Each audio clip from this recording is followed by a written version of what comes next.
Anybody else want to weigh in on this dam data? Well, Jim, you got your direction. One more question, when Director Fresca uses the word full funding, what does full mean? Yeah, good question. You know, today, to me, it would mean that $100 million a year goal that seems to be widely accepted as what's required to fully implement the plan. And then, as Director Alvey said, kind of fix what we got. Yeah, and I guess the full funding really applies to new, and this, I think could be rephrased to that the emphasis, or a priority should be put in the state water plan on funding repair and upgrading. Maybe it'd be better to say provide funding to fully implement the water plan. So, Yes, sir. we do have a policy that we will be discussing shortly on state funding. And maybe that's the place for this discussion of the funding of the water plan. Or both. I look at the title, Aging Infrastructure. Man, that's what the water plan's much about. It's about a lot of things, Yeah. but Next policy. Yep. Next one is Colorado River Compacts. So some of the touches in all these policies, it's amazing after all the wordsmithing and the oversight by the world's most preeminent copy editor, Chris Trees, there's still typos in some of these things.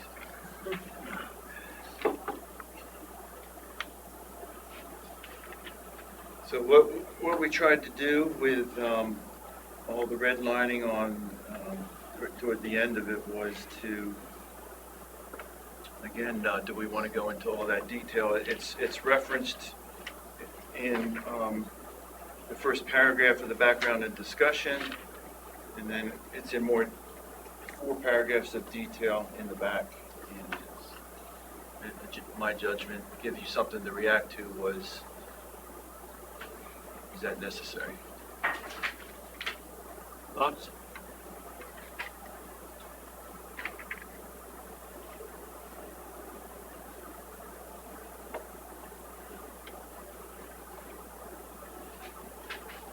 Any thoughts on this? Yes, sir. Mr. Alvey? so I'm fine with striking the first 2 paragraphs, which start to get into the weeds pretty far. I like the 3rd paragraph, Colorado must continue to improve and refine technical data. Yeah. I like that too. I might leave that one in. And the final paragraph, Why I did think you the take final that paragraph out? is important also. Yep. Because we have a large, almost all of the pre-compact water rights are in western Colorado. yep, so it's worth mentioning. Yeah. So So the last Yeah. 2 strike paragraphs. Keep the first last 2, 2. leave Keep the last 2, yeah. Well, what's wrong with the second paragraph that's been, it's strike, it's been taken out? Seems like that's a good reminder of, when we're considering taking positions, that it is for me to kind of be reminded that there's disagreement on and what the disagreements are. If there's- We can keep it all in. I was going to say, I can listen kind to of both liked it sides. the way it originally was. Leave it in. Just leave it all in. Yeah. Leave it all. Yeah. Leave it all. And I agree with Marty, and I agree with Director Gray, that is the reminder of why you're having a pause. Yeah. And what the dispute's really about. I mean, and I think going forward to the next few years, this is going to become extremely important. Well, and especially as we have policies and board members may change and so on, it's trying to get up to speed's hard enough. Yeah. So it's just good background. And this isn't data that That changes. changes, right? This is what- Right, well, consensus is keep it all back. Yep. Yep. Yes. That's an easy change. Okay, Okay. but I can fix the typos though. Yes. Yeah, you can fix the typos. Yeah. Oh, So the next one is Colorado's entitlement to the Colorado River. Again, just some light copy editing touches. That's really what happened there, just some copy editing touches.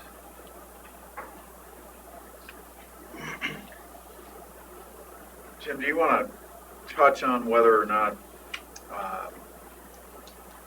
just the number of policies the board has and maybe some consolidation efforts or a question on that? I think that would be a good senior management discussion.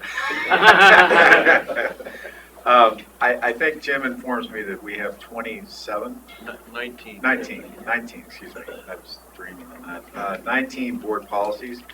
And it seems like a couple of them, for instance, Colorado's entitlement to Colorado River Basin water and Colorado River compacts, these two could actually potentially be combined.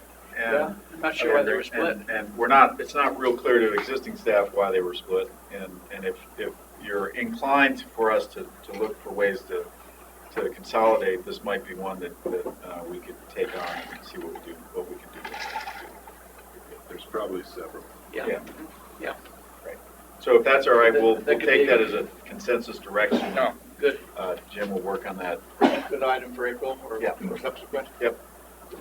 So, the upshot will be a combined compacts and entitlement policy will be twice as long to read. Maybe, Maybe not. it might not be, I mean, I think there's a lot of overlap in each. You love the words, man, I'm hearing it, you like the words. Yeah. But we'll take a shot at it, Okay, following that senior management discussion. So the next policy is interstate water marketing. and you say no changes, then you have striking the last paragraph. Which one are you talking about? You struck the no changes. You struck the note. Oh, okay, you struck the note, okay. Yes, sir. How's that happen? No change, yes, please disregard the following. So again, there's some dated material about, schemes to interstate market water.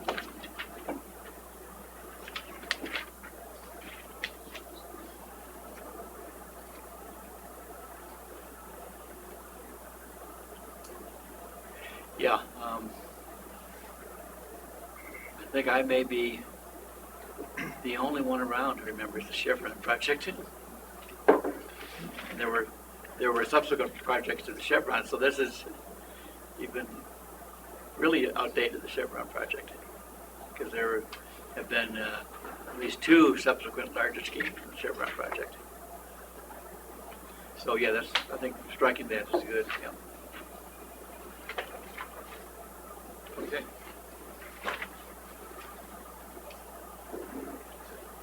Do we consider that board consensus? Any other comments? And then, so the next one we're going to examine is state funding, water projects and programs. So a lot of the strike-throughs have to deal with concerns about erratic Tier 2 funding and how the CWCB's been funded. And we have the expert to my left, but it seems like last year, they've reformatted how the CWCB gets its money, and references to Tier 2 complications maybe aren't operative anymore. Yeah, so there was the legislation that we supported last year that it was a DNR bill that essentially pulled the funding of Tier 1 and Tier 2 into new categories and paid them in arrears. So that's created a little bit more reliability in the amount of funding that state agencies are getting from severance tax. It still does not address many of the core issues that I think have been raised by the district in our conversations with Water Congress and others on the volatility of that revenue stream.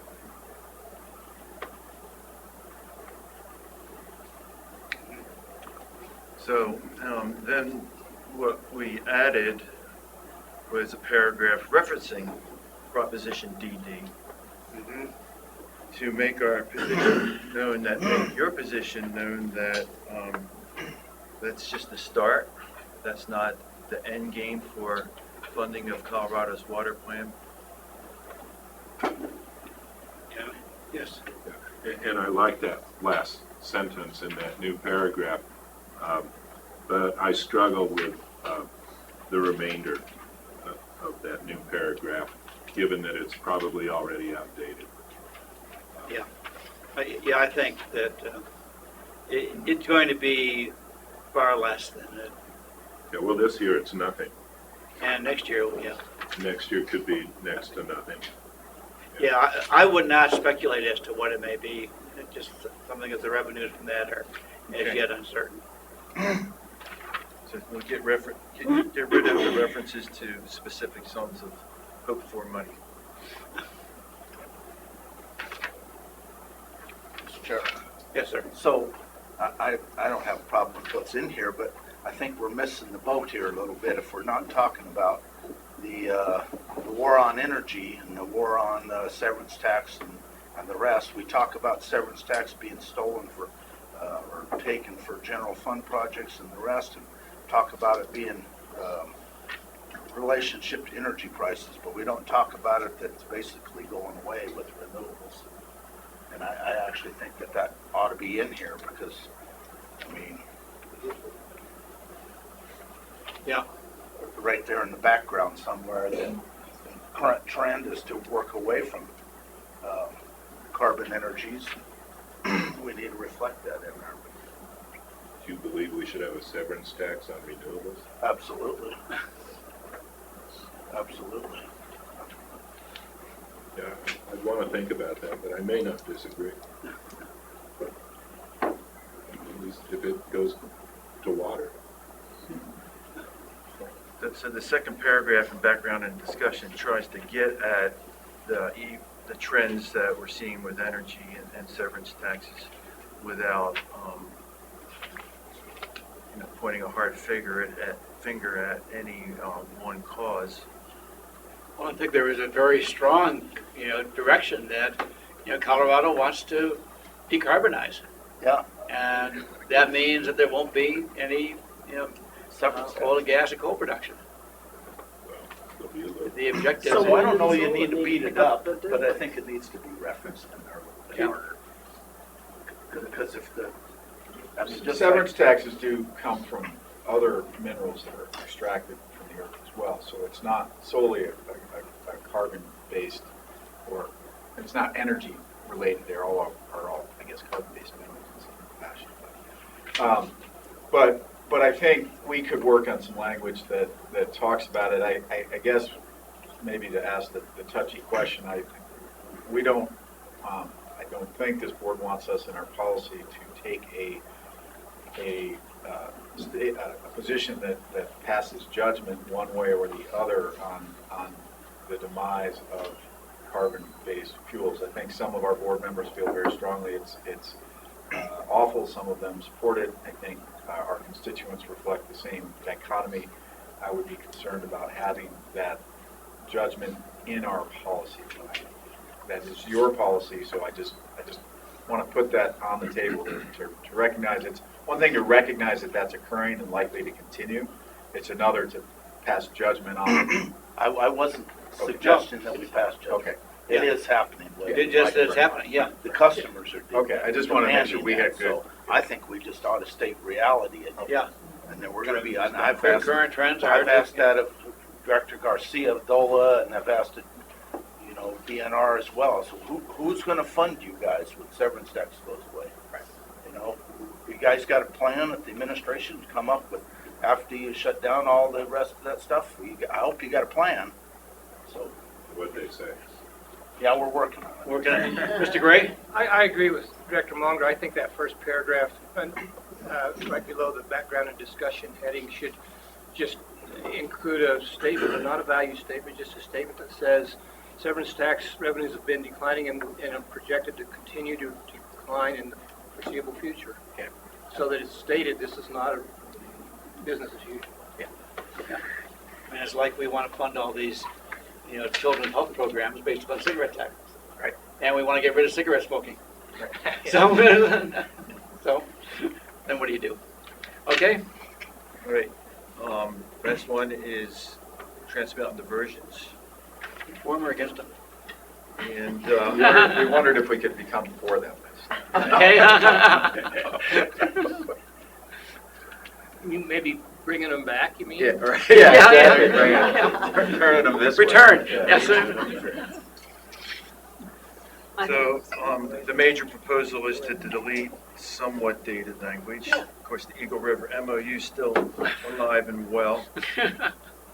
But I think we make a pretty good statement with our support for the IBCC's conceptual framework, which lays out the 7 points on how a TMD should be judged by the state. But again, it's your call.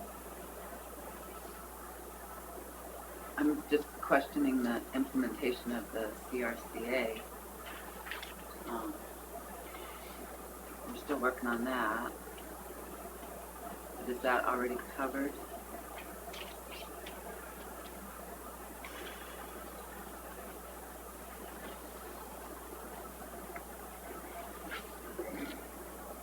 Yeah, but So, is it a value or is it not necessary to, as the original language says, call out things that the River District is involved with? Yeah, I think, if I might, the striking of a lot of the stuff in the background was not for the purpose of changing a position one way or the other. It was just, is this necessary to support a policy statement above? And, some of this stuff is helpful. Some of it is more in the nature of sort of deep background or fluff in a way. And in line with Jim's suggestion of cleanup, that's why those are struck. And I think that second paragraph of the actual policy, it's pretty clear that that would include CRCA. we can stick around until 2. So, Mr. President, do we have a consensus? I think we do, yeah. Okay. Then my consensus is we are finished. We're finished, okay? Perfect. And Jim. So, And since Zane is stuck living here and has an office upstairs and doesn't plan on going anyplace right now, we're going to supplant your next presentation, you and Alicia, and we're going to call on the division engineers. So that if they desire to get back to Montrose. And we'll do EA update after that. Yes, yeah, both those, yep. uh-huh. Yep.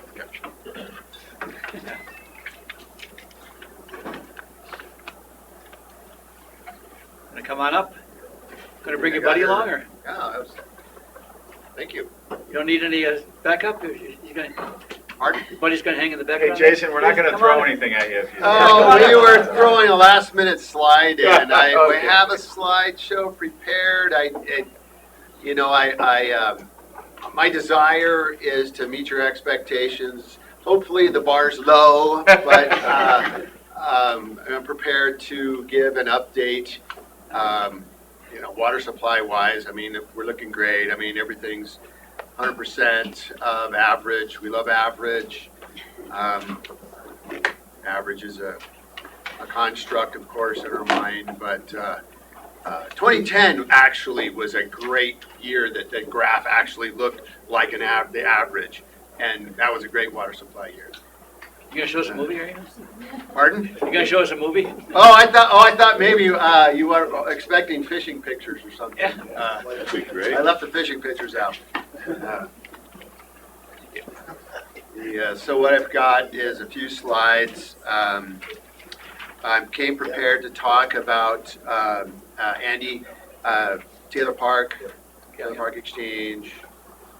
At the end, we can talk about undercrete stockwater use and in-stream flows. Okay, great. I'm not sure how deep you want to dive into it, but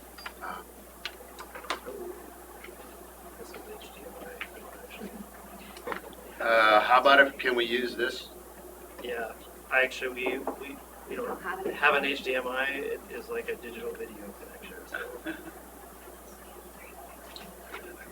So how about if I begin by at least giving some narrative? If we start talking about not sure where you all want to head with talking about Taylor Park accounting, the exchanges. Yeah. Okay, big picture. Big picture. There's basically 3 decrees that are really the most relevant in Taylor Park. The original irrigation decree that Uncompahgre Valley Water Users Association owns. There's 106,230 acre feet of active storage in Taylor Park Reservoir. That first fill account is owned by Uncompahgre Valley Water Users, and of course, that's the senior decree in the reservoir. It's a 1941 decree, something like that. So it's not senior in the whole grand scheme of things, but that is the senior storage water right. That water is now, there was trying to distill this down as succinctly as possible.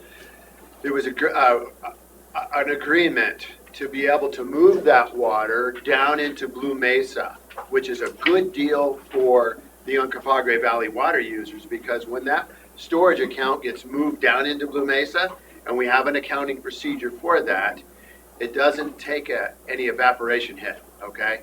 So let's say conceivably, if you moved 100,000 acre feet down into Blue Mesa Reservoir, it just sits there. And that water gets accounted for as it's released from Crystal Dam to go into the Gunnison Tunnel. We have 3 major accounting systems that the public can actually see, and you can go to our Division of Water Resources website, and we have some Google Sheet versions of these accounting sheets. So everybody who wants to know where we're at in storage accounts can go in there and click on these spreadsheets and have a look. Right now, the first fill account in Taylor Park Reservoir, the irrigation decree, it's full.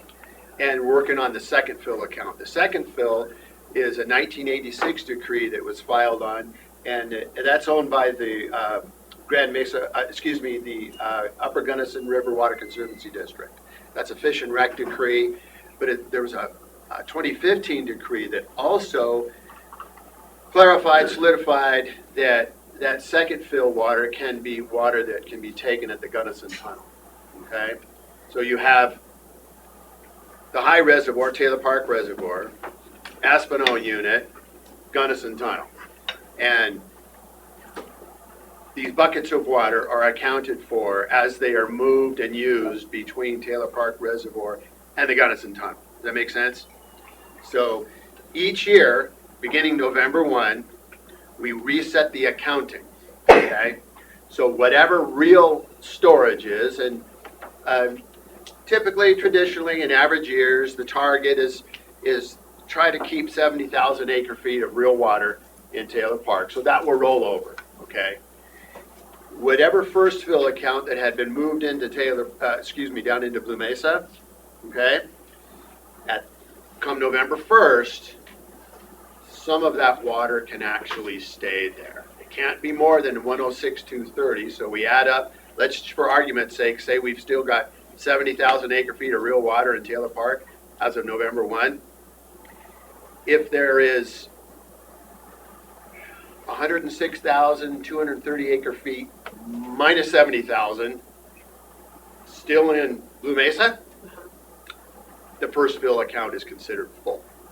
And on a bad year, it can all get wiped out. And I've got a slide that I'm going to show you on what happens in a bad year. And 2018 was a bad year. Wiped out all the first fill. We're in the second fill. I mean, they weren't borrowing, fill. And thank you. See, technology, great. Water supply, let's skip all this. Last year was huge. Right now, we're looking fairly decent. We're right at just over 100% of average. 2002 is the red line. Last year. That was just a division engineer. Always has to show that slide. So let's talk about Taylor Park operations. Currently, right now, the January 1st runoff forecast in Taylor Park Reservoir is about 86% of average. That is the April through July runoff forecast. Okay, we always talk about April through July, and because that's when the most of the runoff occurs. So if that holds true as of May 1st, a release schedule will be set and finalized, okay? And just like maybe what happens with the Aspinall unit, they try to hit some target flows in the lower Gunnison. What they try to do with managing storage out of Taylor Park in the Taylor Park operations is to meet a whole variety of competing needs. Okay, you got your rafters, you got the fly fishermen, you've got the irrigators, and so what the idea is to come up with some sort of a release schedule that helps to meet all of these needs. That will be dialed in by May 1st. And it probably won't look too much different. If you look at the column that says average outflow in CFS, okay, it's the third one from the right. Average outflow in CFS. And you can see there's a peak there of about 350. Well, it's probably, the way the snowpack is going, because it's probably going to be more like 450, like hit a 450, and that provides certain flushing flows, rafting flows. Now, when all that water is moving, you'll see our accounting spreadsheets keeping track of what water is going where and what amounts. Let's go to the next slide. On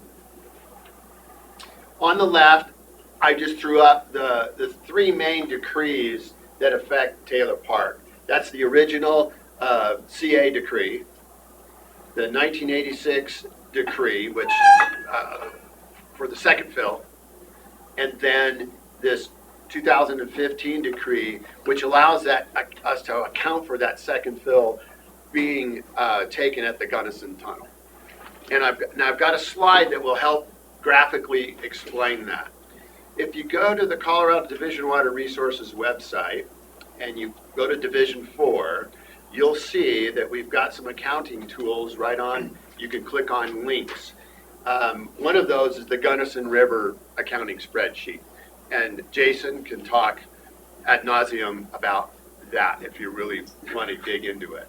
And then we've got another one for the Uncompahgre River, Ridgeway Reservoir, and another one for the Grand Mesa Reservoirs.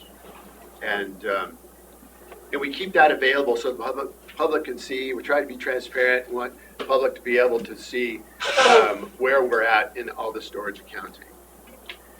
Okay, this next graph, what I'm going to show you is how that water is moved from Taylor Park Reservoir through the Aspinall unit into the Gunnison Tunnel. And I picked 2018 because 2019 would be rather boring. 2019 was natural flow made up the Gunnison tunnels, what their need is almost for most of the year. So the Gunnison Tunnel generally pulls about 1,000 CFS during the whole irrigation season. So right up at the top of that big chart, it's just slightly over 1,000 cubic feet per second that this tunnel's taking. In 2018, as they turned on in the middle of March, which is actually quite early,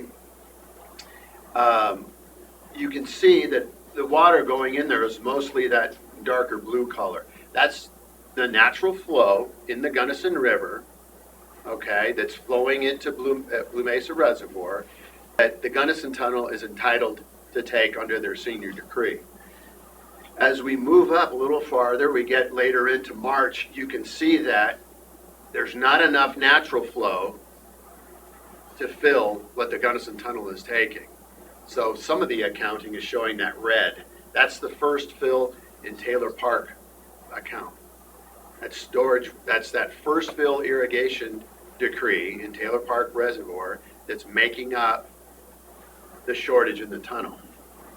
And that the majority on that upper left-hand shoulder there, That red, we call that the April hole. It's too cold in the upper Gunnison for any runoff to start happening, but irrigators are dying for water down in the Uncompahgre Valley. To make up that difference between the natural flow and what the demand is, we're putting first fill storage water. Then the runoff happens. You can see between April, end of April and the beginning of June, that was the runoff. It's all blue. Then we start moving into June, and the runoff just tanked. And so the Gunnison Tunnel is being made up by a combination of natural flow water that's available to take, that we're tracking and accounting for via stream gauges and reservoir accounting. The first fill decree that's being moved down, and you can see that light green color. That's second fill water that's also being released. Then you can, if you move over to right, you see that kind of fleshy color, okay? That's actually first fill account water that hasn't been able to make it out of Taylor Park Reservoir yet, but the need is at the tunnel. So they operate in exchange, okay? Bureau releases water from Blue Mesa. We account for it as first fill water released from Blue Mesa by exchange. And it creates a deficit. It creates a hole in Taylor Park Reservoir that then has to be refilled. And similarly, there's that bright yellow. It's one of these accounting games is what we're playing. And we're using exchanges to do it, but it's fully accounted for. It's been fully vetted. It's done under the decrees. So there's a lot of crazy things that go on to keep the Uncompahgre Valley water users whole and keep a call off the main stem of the upper Gunnison. Does that stuff make sense? Yes, sir. Bob, thanks. With the red water, the Taylor Park first fill, Yes. is that necessarily residing in Taylor Park? That is the first fill water that has been moved down into Blue the- Mesa. okay. Thank you. Good. That's a great question. And then, so at the end of 2018, how far in the hole was the Taylor Park first fill? 26,000 and change. 26,000. So that's the fleshy color and the yellow? And the yellow, yep. So, once the accounting year started over again on November 1, the storable inflow that was coming into Taylor Park was paying back those accounts to the Aspinall unit, yep. That year was the first year since this accounting has been done that they fully utilized their first fill. So they used all of it, and then they exchanged. Because in the past, they've exchanged water during later parts of the season when they didn't get water, enough of it moved down into the Aspinall unit, but they had never actually used all 106,230 of their first fill. Did any unanticipated conflicts or problems arise as a result of this operation? Amazingly, no. Okay. And see, the decision that Uncompahgre Valley water users made in 2002 was to very rapidly, early in the irrigation season, is to cut back their water users to 50%. They made a big gamble in 2018 and kept the system as full as they could, utilizing all of the storage that they could possibly use and hope for a good runoff the next year, and it worked. So they came out looking really well. It could have been, as you recall, 2012 and 2013 were two back-to-back bad years. That could have been a disaster, but turns out everything filled up and spilled. It's why you want to hang out with Steve Anderson when he goes to Vegas. I would say that'd be the guy. Yeah. I'd go buy a lottery ticket. Yeah. You bet. Well, and I think we avoided, there was no conflicts in the Upper Gunnison because they didn't call the Upper Gunnison. They did call the Uncompahgre, but later in the year we were not honoring their call, but not honoring their call for natural flow in the Uncompahgre is a little different than not honoring somebody else's call and basically telling them they can't take water because they're putting so much water in from the Gunnison. Basically, we were not allowing them to account for them taking any natural flow out of the Uncompahgre, which meant that they were burning more of their storage account, which meant we turned about 25 CFS of diversions back on in the Uray County, because what was going out the end of their system because of some of the inefficiencies of their system was much greater than the 25 CFS we turned back on in Uray County. So that avoided some of the conflicts in Uray County, and they just burned additional storage water. Yeah, so we touched on another level of complexity of the whole Uncompahgre Valley system.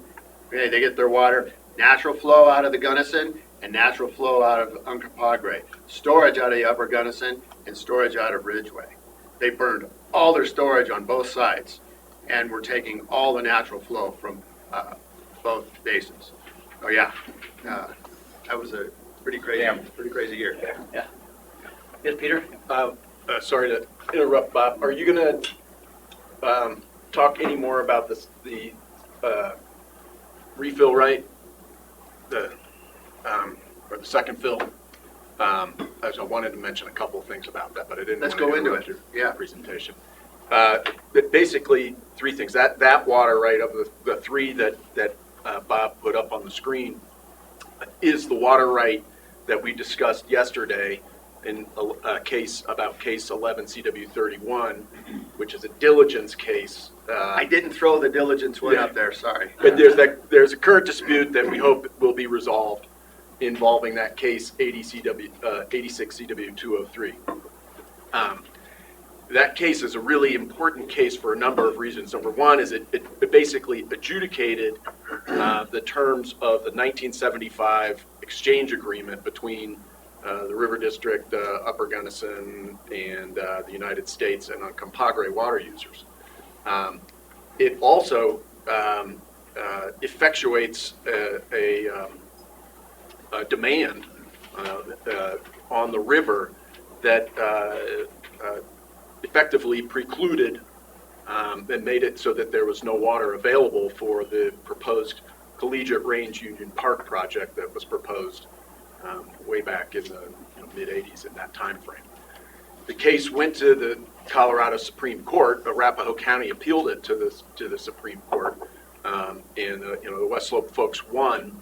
The other important thing that the case does is, especially the Supreme Court opinion, is clearly specify that water that is put into storage in a reservoir can then be released into the natural stream channel and used for fishery purposes without the necessity of having an in-stream flow decree, because the storage, the diversion has happened in the reservoir itself. That's the diversion of the water right, and it's put to beneficial use further downstream. And it can be So released, it can be released for the purposes without being adjudicated, or it has to be adjudicated? It was adjudicated for those purposes, yeah. So And what- it's expressed recognition in the decree. Perfect balance, thank you. We got the engineers talking about spreadsheets and our attorney talking about legal aspects. I love it, that's perfect. So what's the deal, what's wrong with the diligence? Well, Is it the not diligence, absolute? no, it wasn't made absolute completely for some of the uses. The 86 CW 203 case was largely conditional. Got it. It was conditional in part. And so the subsequent cases were diligence and making absolute the remaining conditional portions, yes. And I think the 11 CW31 case did make it absolute in full. Then there was a dispute in 2018 about the flow rates with There's some terms and conditions in that 11 CW 31 that there was some disputes from the landowner there. Cockrell. And the owner, Cockrell, and the owner of a private in-stream flow right. Correct. That he did not agree with the way it was managed, and that's kind of been a back and forth constantly since 86 203. But Right, and there's an underlying dispute that can make it more complicated, but also interesting about whether that private in-stream flow right, which was a weird creature of the statute where the in-stream flow right was adjudicated to a private person, private entity, before the in-stream flow law was clarified to specify no, only the CWCB can get an in-stream flow right. So Predates it. it predates that clarification. It doesn't predate the in-stream flow statute. It was applied for under the in-stream flow statute post 1973, but before they made a clarification that said, no, we really mean only the state. And there was the underlying conflict is that private in-stream flow senior in priority to the second fill. But subject to the historical operation. Correct. Yes, which that is vague enough to also cause decades of struggle between the two entities, yes. I mean, that's what allows that orange and yellow color to occur. Yes. Otherwise, essentially, they either have to release, they have to make a corresponding release from Taylor Park, which may be larger than they want for the fishery at the time or whatnot, at the time that they want to take that water, because otherwise they can't, there's no water in the river for them to take, so Right. they would have to shut the tunnel down to whatever the natural flow is. But the irony, when I look at your other chart, there's only one outflow of Taylor Park that's less than, on an average, of your inflow going into Taylor Park. So to me, the fisheries downstream is enhanced throughout the winter months, because if you look at your inflow, it's much less. No doubt about it. Well, that Yeah. would be my argument back. When the reservoir, when the dam was first constructed, well, I mean, they shut it off. They closed the head gate. Oh, yeah, because they would have had to run, if they couldn't operate this exchange, they would have had to run all the water out of Taylor. And their Taylor would be then effectively empty at the end of the irrigation season, meaning that they would be motivated to shut the outlet and completely take all of the inflows and shut the river down. So that was one of the benefits of that 75 agreement, was it kept water in the river. So are we kind of hitting the points where we were? Mr. Munger, you had a question? To go? Yeah, so you guys account for stream loss all the way through all this stuff too? Taylor, done to. It's built in, it's built into the, To the calculation? yes, because there are, Computer model there's side inflows, there's some other creeks that come in? yes. But the decree essentially allows you to account for the releases at Taylor being exchanged one for one into the Aspinall unit. So when Yes. it's being moved down, the No decree loss. does not require transit loss. Yes. Okay. So if you release 100 at Taylor, and you would put 100 into Blue Mesa as Taylor Park first fill. We figure what's good for the lower basin is also good for the basin. It's a little, yeah. But it's decreed, I mean, that's the way it's decreed, and the accounting conditions are specifically state that, so. And another, for the irrigators, another benefit for irrigators in the Gunnison above the town of Gunnison, between Almont and Gunnison, is that keeping these flows up makes it easier for them to reach in and get their raw water as well. Yeah. Yeah, it's easier to get water out. Yeah, absolutely. Yes. Well, and I think it's 19,000 something and change acre feet are explicitly for irrigation in that 86 degree. You know, one of our former board members and Division 6 engineer, Wes Sines, said that every contract and agreement had what he called Mormon gardens in it. And as the early Mormons headed west, every place they stopped, they planted a little garden for those that came behind them. And all skilled attorneys have planted little gardens in all these contracts and agreements that the attorneys that follow and come behind them can live on for a long time.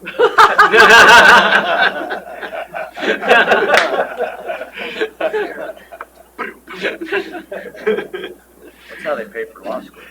Yeah. So, Andy, can you think of any more questions or any more parts and elements of this exchange you'd like to I think talk you about hit what we were looking. I think it helps our board to kind of understand. Some of them refresh their memories, others learn, and I think it's great to. Right, but when the Aspinall unit was when that project was conceived, immediately these benefits started. These ideas about how these things could happen and make things better for everybody were visualized. And then when the Blue Mesa finally was constructed, these exchanges started to begin to operate. Then they came up with the agreement and the 86, so this stuff kind of evolved over time, and to where we are today, where we're accounting for every little drop and color of water now. And the original accounting was by the Bureau, and then was taken over by, well, kind of quasi the Upper Gunnison, and then the Division Engineer's Office, and till now, Jason's kind of holds the keys to the spreadsheet. I do have one. What's the storage of Silverjack?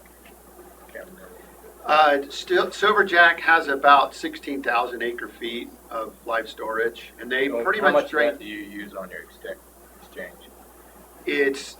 It can be on the exchange, but it's really not a factor. Yeah. One of the things about Silverjack is it's a relatively small bucket in a pretty big basin, and even in the worst of years, like 2002, it spilled. And it's kind of like Paonia Reservoir. Even in 2002, I think Paonia spilled a little bit. And so, but the runoff happens late. It's cold. And so I think what happened in 2002, Silverjack was, the runoff hadn't really started yet, and the Gunnison Tunnel came on. And so now what do? Okay, we have a way of dealing with that in the accounting on the spreadsheet. And, Thank you. okay, Well, we'll thank move you. on to the next topic. Yep. Yeah. Okay. This is a slide. If you can see, follow the black line. The black lines represent water division boundaries, okay? And in the center of this slide is basically the Upper Gunnison. That's how you view yourself? Yeah. Okay. And that's not the circulatory system. What Jason threw on there for me was all the in-stream flow water rights in the Upper Gunnison.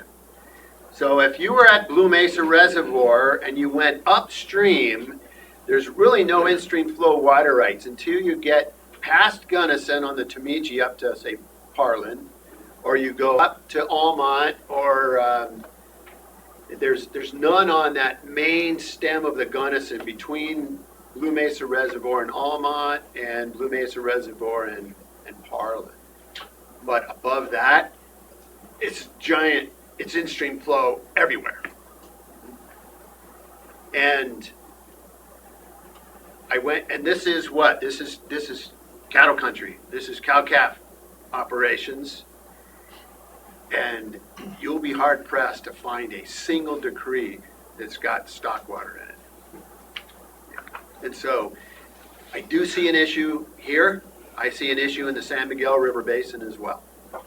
San Miguel River Basin is an in-stream flow from top to bottom. And as soon as November 1 rolls around, immediately they start filling stock water ponds. And they're all on decree. Same thing with the Upper Gunnison. I mean, some of those ditches, the big dogs, like the Arch Ditch, they got huge, these are big ditches. They run stock water. And so is it going to be an issue? Well, it is now. It's an issue I actually feel pretty strongly about. I got to be careful about my feelings, because it's an issue for me because of reasons that you might not first think of. And the main reason for me is that from the beginning, the 1023B clause was advertised a certain way. Right. It was packaged a certain way. It was sold and delivered a certain way. In the way this trend or this climate is that I'm seeing, it's doing a switcheroo, okay? And so, you see where I'm going with this. If you and I are doing business together, you're going to continue to do business together as long as you trust me, right? As long as I don't steal from you, and as long as I do everything I say I'm going to do, and we'll do business. But the second I don't do that, Or if I change or you change. yeah, it's off. And so that, we take a lot of pride, I suppose, in Water Division 4 at always being straightforth with the water users. We say our water users, and you'll hear our water commissioners say my water users, and they have a great working relationship, and there's a lot of trust that's been built up, and it's taken a long time to do that. And so that's where the feelings part of it come, and I am, I'm a right-brained engineer, but I do have feelings, and there's one way down in there, and so that, in that respect, I have these kind of strong feelings, but that's where they lie, that's where they reside. How this all works itself out, is ultimately, it's not my call, but I think as long as I'm the division engineer, we're going to keep doing business with our customers the same way we always have. And so I see it just as I've heard it explained previously, that if a call happens, an in-stream flow call happens, and it's non-irrigation season, we're going to deal with this stuff on a case-by-case basis. And I'm trying to think of where we have in-stream flows that place calls regularly. We've already dealt with all this stuff. Slate. Yeah, the Slate's Slate probably River. one of the only ones that places a call every year. Yeah, it goes on like every single year. And we have procedures to deal with that.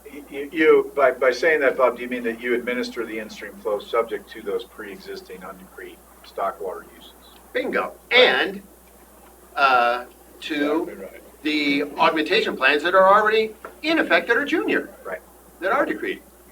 And, and we're used to it, and the stream's used to it, the people are used to it, and that's how we roll. I can potentially see it someday in the future, things in certain areas like Tomichi Creek, like the San Miguel River, where there may be conflict, because, right now we just simply don't have the measuring necessary. Cochetope Creek, that's in-stream flow top to bottom. Some of these tributaries, Quartz Creek comes out of Parlin. Ohio Creek, these creeks are in-stream flow from top to bottom, and it's all cattle country. It's all cow-calf. And, I'm thinking of Cement Creek. If you go up, you get past Almont and you're headed up to Crested Butte. One of the first main tribs on the right to the East River is Cement Creek. There's a ditch that takes water at Cement Creek, and it provides stock water. And and I've driven by that in the middle of winter sometimes, where it was so cold it froze out over the banks and makes a big ice sheet. And they don't care that the grass survives. It doesn't kill grass. That grass up there is used to it. And but you can see, they're running stock water all winter. And this is the east. Yes. So then you have the east and the Slate split, but you have all of these tributaries up here. Yes. Isn't it nice having him around? The Slate's the one that has the call every year, and then you have the Taylor. Yeah, there's the other Taylor. one is Dallas. So do you have diversions that are off of the creeks Yeah, that are being used for stock water as well? exactly, yes. Some are and some aren't. So Yeah. on the Tomichi, like those cow guys, they chop holes in them. Some of them are right down in the creek. Some Yeah. cow. Well, and you can't really shut off the creek, No. so that's not a problem. Yeah. It's diverting out of the It's creek, diverting out of running the down a creek. ditch that then ends up being stock water. So how do you quantify how much they can divert for stock water? That's a good question. And historically, it just simply hasn't been we haven't seen an issue of waste. Typically there's in the winter, there's the base flows are so low that and the ditches are simply not taking a lot. So like for example, when I told you on Cement Creek, which is up the East River, Cement Creek would go up right there. That's cement right there. And so you know, granted, it can, you know how cold it can get up there and, you know, it's 30 below.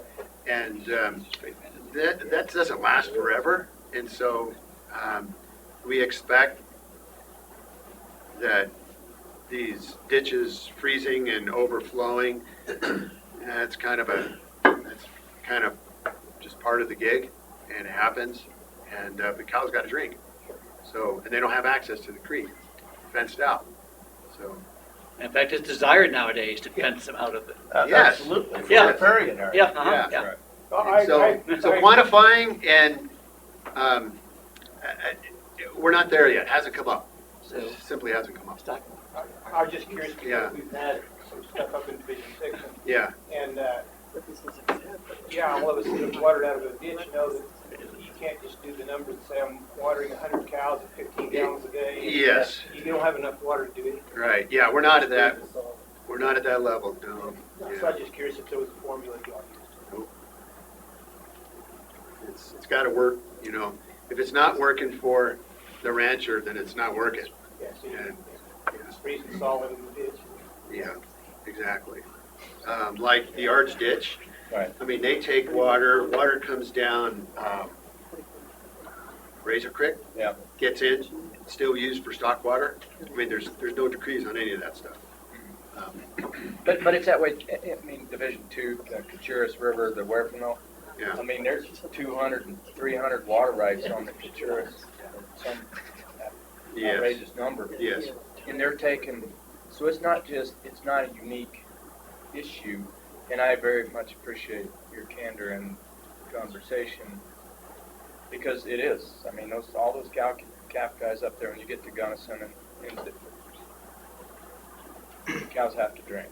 Yeah, they got to drink, and it's they can't get to the creek and all the locations. They'll move them out and get them up where they can feed them, and they got to have a ditch. Yeah. So, hope I didn't say too much. No, that's good. That's but good about it. Very helpful.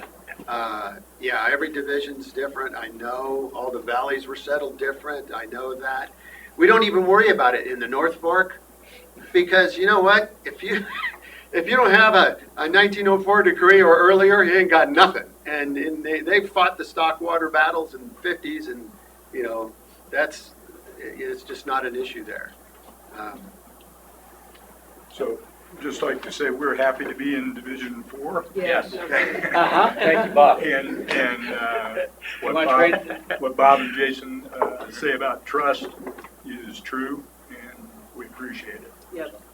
I agree. You guys do a good job. And I appreciate those kind words. Thank you. Well, I think going back to your 2018 slide very much demonstrates, because there could have been a whole lot of calls and a whole lot of unhappy people, and for as big as that is and as diverse as it is, there wasn't very, like you say, this lake, there wasn't all these calls and never got, just didn't happen because of all the, granted it was a gamble risk, but it all worked It out. looked easy, but it was was like not driving easy. a Ferrari, man. It was dicey, yeah. That's right, and Yeah. so I think that goes a long way with trust, because you're trusting somebody when you're saying you're going to deliver, and vice versa. So thank you very much. Yeah, you're welcome. Anything else? I'd be happy to. I think One other thing I did want to say with Bob, he's hit this issue, the trust issue, and I, having been a practitioner in Division 4 for quite a while, you find water rights that aren't compliant with the letter of their decree. And in Division 4 with these two gentlemen, I was able to bring them into them, talk to them about it, say, hey, these are the problems I've found. We're technically out of compliance with the decree. In fact, we might even be subject to call right now, but it's a subdivision. How do we handle this? We're going to come in and file an application to clean it up. And I could do that without threat or worry that you were going to go out and shut down my clients. And I think the people in Division 4 really appreciate that straightforwardness, and that no one's trying to hide the ball because they know they can trust you. So thank you. Listen, Andy's no pushover. We mixed it up a lot, didn't we? We did. We didn't always agree, but I also. But we always worked it out, right? Yeah, right. Amen. Right. Marty and then Doug, you. I just want to echo that because because I am a practitioner in Division 4, and I'm also doing applications at the same time in several other divisions, and it is a different world. Great. I think we're in a different planet almost. It's No, kind I of mean, weird, it's yeah. just, it's, I'm grateful. Yeah. Thank you. Good, thank you. Doug? I appreciate the Mr. practical Munger, approach that you take. Then we need to wrap this up again. So a quick question, so what's you guys' position on irrigating after first freeze and irrigation and diversions and irrigation? If you want to irrigate, you take water. We don't go and open your head gate up. You open your head gate up. But if you want to place a call, now you brought us into the loop because we may not honor your call, depending on the time of the year. Okay, And that's what's all. going on. Yeah.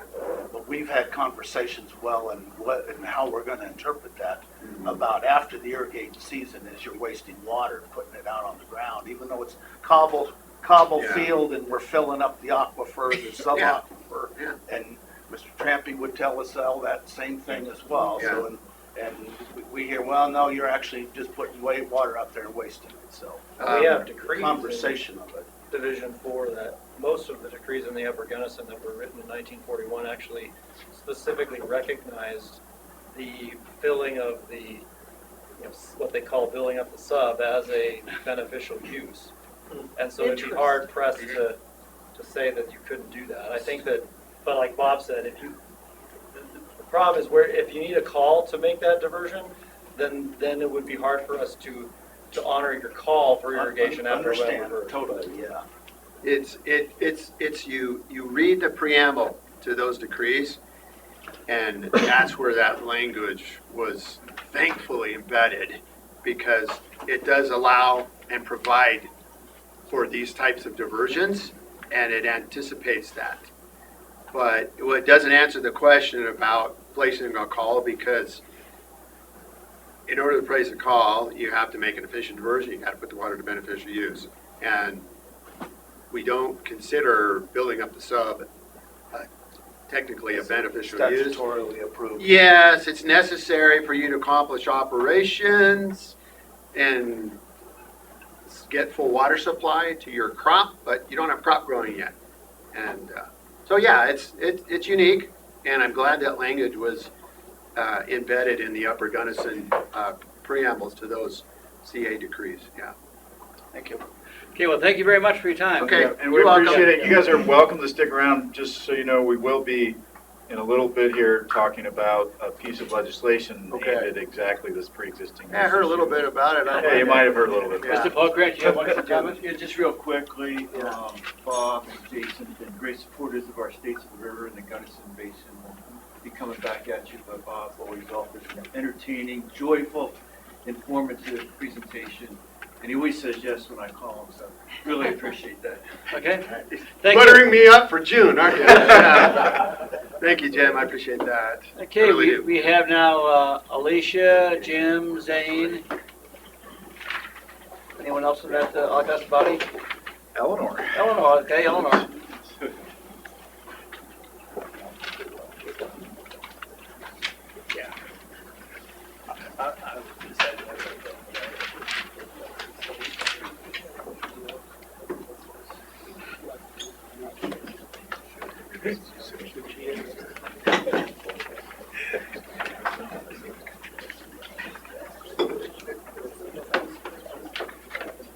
Now, tell us everything you know. I guess, Alicia, you on first on the Sure. education outreach?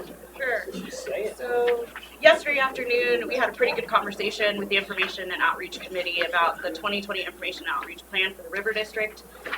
This morning, I'd like to provide just a quick overview of that plan. I'll start first with reminding the board that over the past 15 years, we've done research and polling regarding public opinion and brand recognition of the district. From that research, we've learned that we're doing what people want us to do, but people don't know exactly that the River District is responsible for that work. To help make that connection for our constituents, the EA team has created a set of messages based off of the research we know resonated with our constituents. These messages are going to be the basis of our communications moving forward, and there's 6 of them. Fighting to keep water on the western slope, protecting drinking water supplies for western Colorado communities by fighting to keep water on the western slope, fighting to keep water on the west slope, protecting farmers and ranchers and their local food production, protecting fish and wildlife by protecting river levels and water quality, protecting west slope water supplies in times of increasing unpredictability and rising temperatures, and protecting west slope water by helping farmers and ranchers modernize irrigation systems. Again, these are the messages that we want to get to our constituents for them to realize this is the work that the River District is doing for you. You'll see these messages in the 3 major areas that we're planning on focusing this year. In our digital piece of our plan, of our information and outreach plan, the goal is to be consistent and frequent with our posts, both on social media, website, with our webinars, through our new news drop newsletter. Making sure we're consistent with those things is going to be very important for us. I'm sorry, just to interrupt. All of you should have a paper copy of the information, the EA team's memo. It was digitally in the packet for the INO committee, but we did provide paper for everybody because it didn't make it into the full packet. The 6-point discussion that the 6 pillars, if you will, that Alicia just went through, are in draft form. Staff is happy with where they are, but if any directors have input on those, we'd be happy to take it probably offline, just because we don't want to drag this meeting out. But we want you to understand, I mean, as Alicia is saying, we're really focused on providing, as a staff, very consistent messaging on these 6 points, and we would appreciate your help in doing that with your constituents and your boards of county commissioners as well. This is all what we do, and that narrative draft that will be on our webpage once we finalize it is really, it helps explain the good work that everybody involved in this organization does in a way that can be understood by people who don't do water policy all day long. So that's our effort here. We recognize that in explaining it, it isn't perhaps as precise as a lawyer or an engineer might like, but it is a way we are doing our best to actually relate to non-technical and non-legal people who happen to make up the vast majority of our constituents. So, that's not really unfortunate, is it? It'd be much better off if we had legal engineers. right. Sorry, Alicia. I just wanted to make sure that we hit that.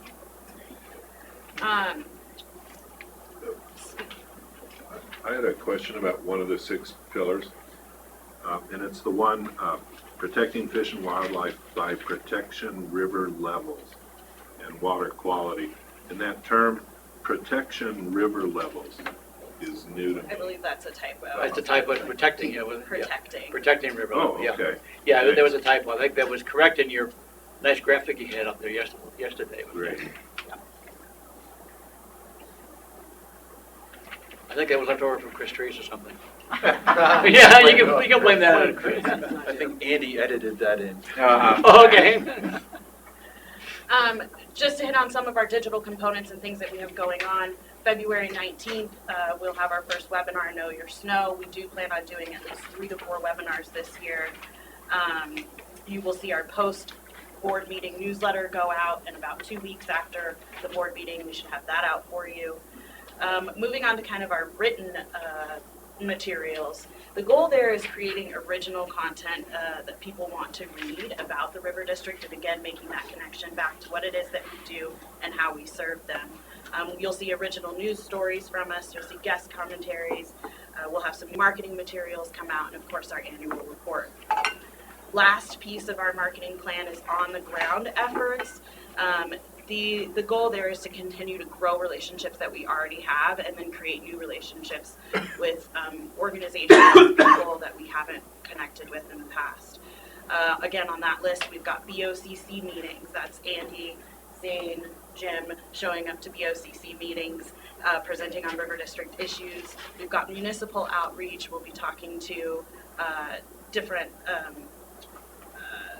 associations like the Cattlemen's.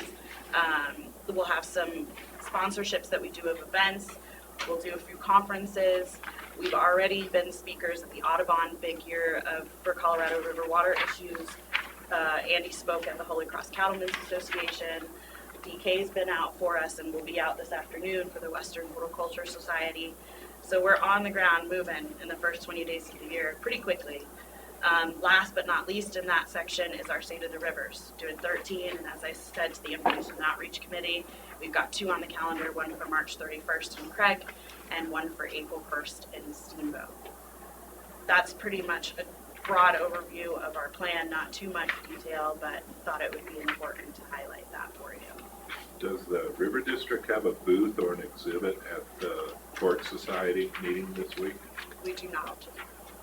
Do you have the materials to set up a booth or an exhibit when there's an opportunity to do We so? can do that. We can, and I, occasionally we do that. Most of those booths are, require sponsorship money. Yeah. And then, probably more important from my perspective, it requires somebody to man the booth. And that can take up significant human resources. For instance, DK is going to be a speaker, but he can't be both a speaker and be at the table or the booth. And today, for instance, we wanted to have DK here, not the whole time manning that booth. So it's a human resource issue, and we're happy to do it. It just sometimes it's hard to do that effectively. And there are examples. The Colorado Ag Water Alliance meeting in Loveland, for example. I was there and speaking. Got there early to set up a booth that was didn't require being manned, but had our literature and information. Was that a pirate booth? You just kind of. What's that? Was that a pirate booth? Just kind of grab the table and set something up? Yeah. So we can table. Ideally, it's something the staff is already involved in. There was a request. We could consider asking board members to Right. staff those exhibits when there's an Sure. opportunity. There's an opportunity. Yeah. Absolutely. I did that. Materials available for, in fact, you're going to mention the cards at this point. I Ma'am, have a yes. stack there, so I'll be straight, Yes, ma'am. I do. I will leave them back on the counter. You can grab them if we need more. I can definitely bring some more down. And you can always call and we can put together a small box for you of materials that we have and send them out to you. Okay? I think it's important to get the board much more engaged in this process. Feel free to call on us when you're in our area and enlist our assistance whenever possible. Can I ask board members, would you like a packet about that size of those leave behind rack cards so that How many are when there? you're out and about, how many are in there? 150, I think. Yeah.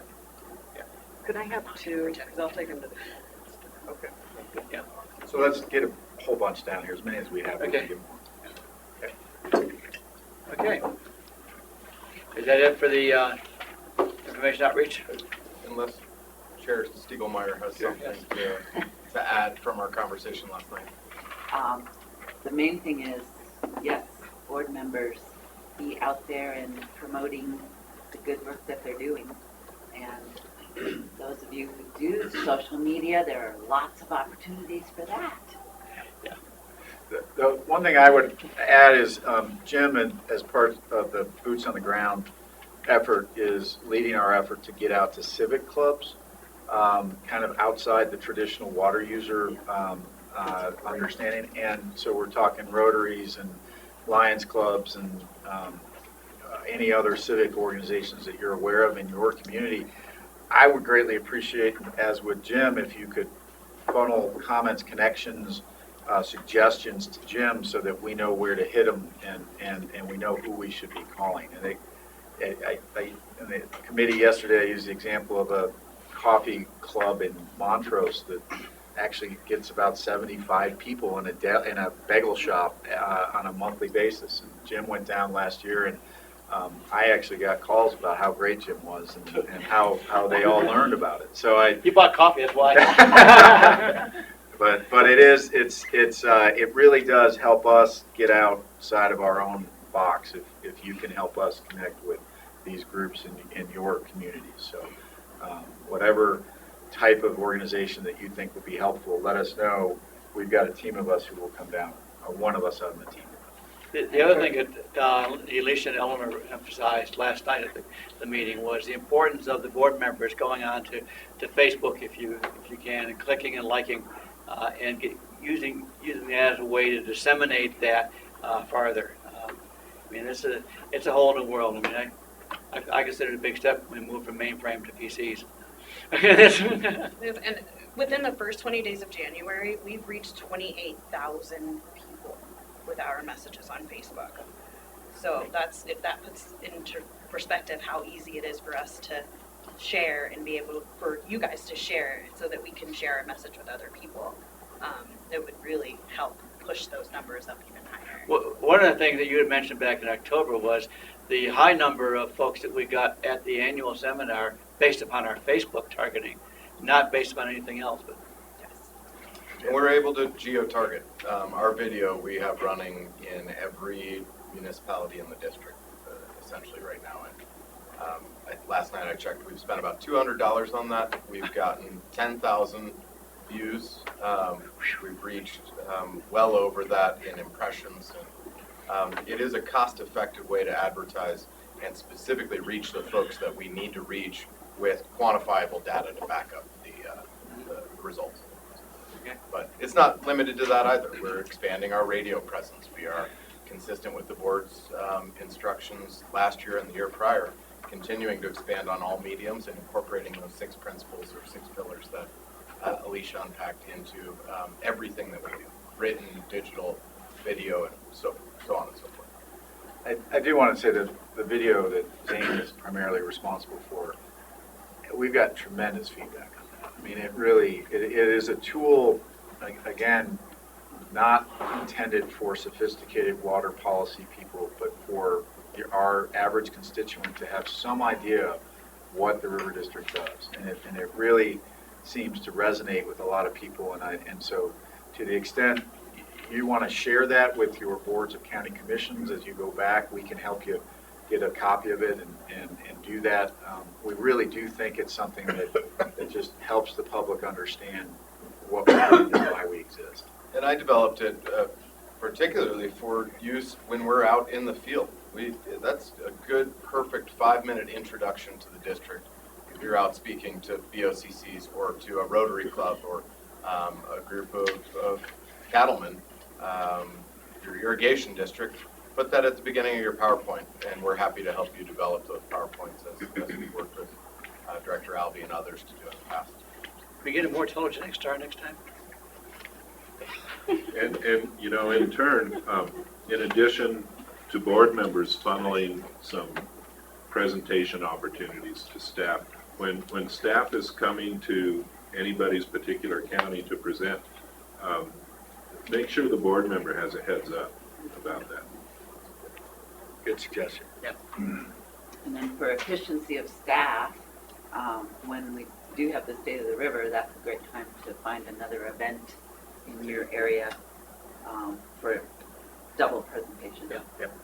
When the road show is in town. Yeah, when we're in town, I mean, when we're come up coming with into them, town, if you know of anything we can hit at the same time, we'd love that. Or the next day. Or the next day, or earlier in the day, whichever, at some point. Keep at it. I like 6 a.m. Okay. Anything else on information outreach? Yes, well, thank you very much. You're doing a great job. I really appreciate what's going on with that. And folks, don't forget to grab some of those cards when you leave, 1 or 2 packs, bring them back with you. Okay, Zane, are you up next? Sam, thank you, State sir. Affairs and Federal Affairs.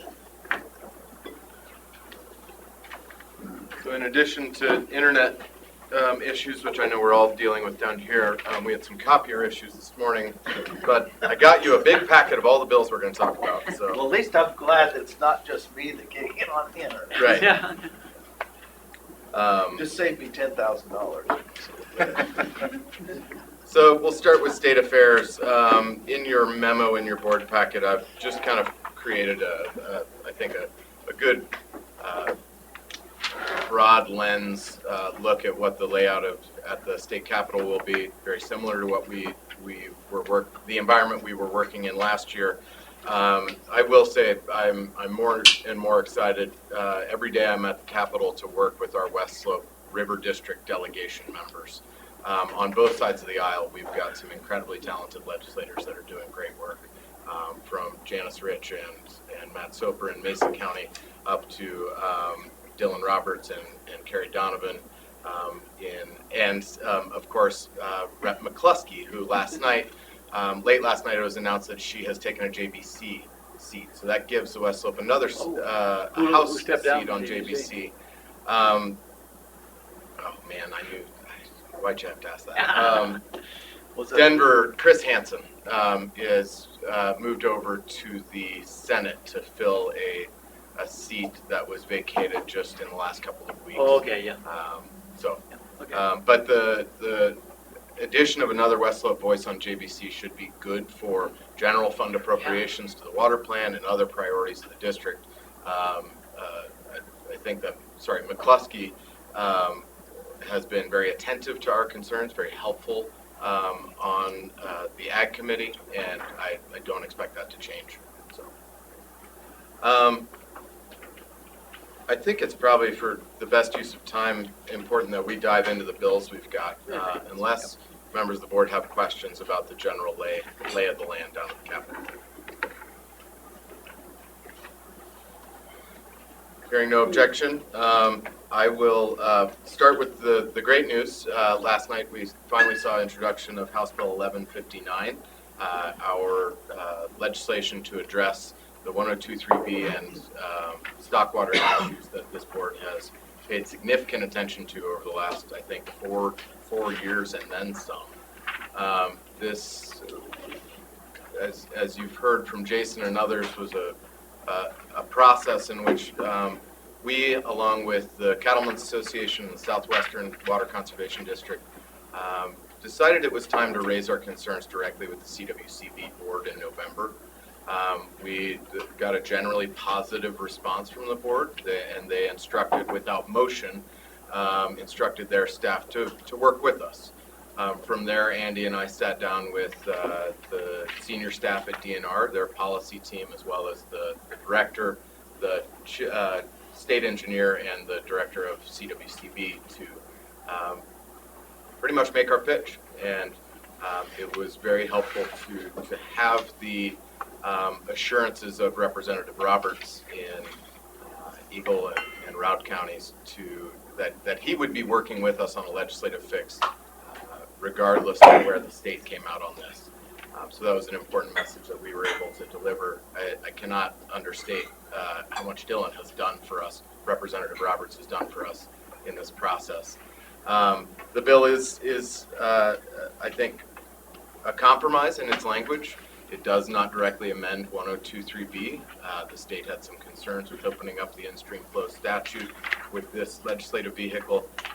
In consultation with Peter and Jason and Andy, we collectively decided that the legislative fix to 502, the compromise we reached, solved the problem and gives our water users on the West Slope the assurance that they need.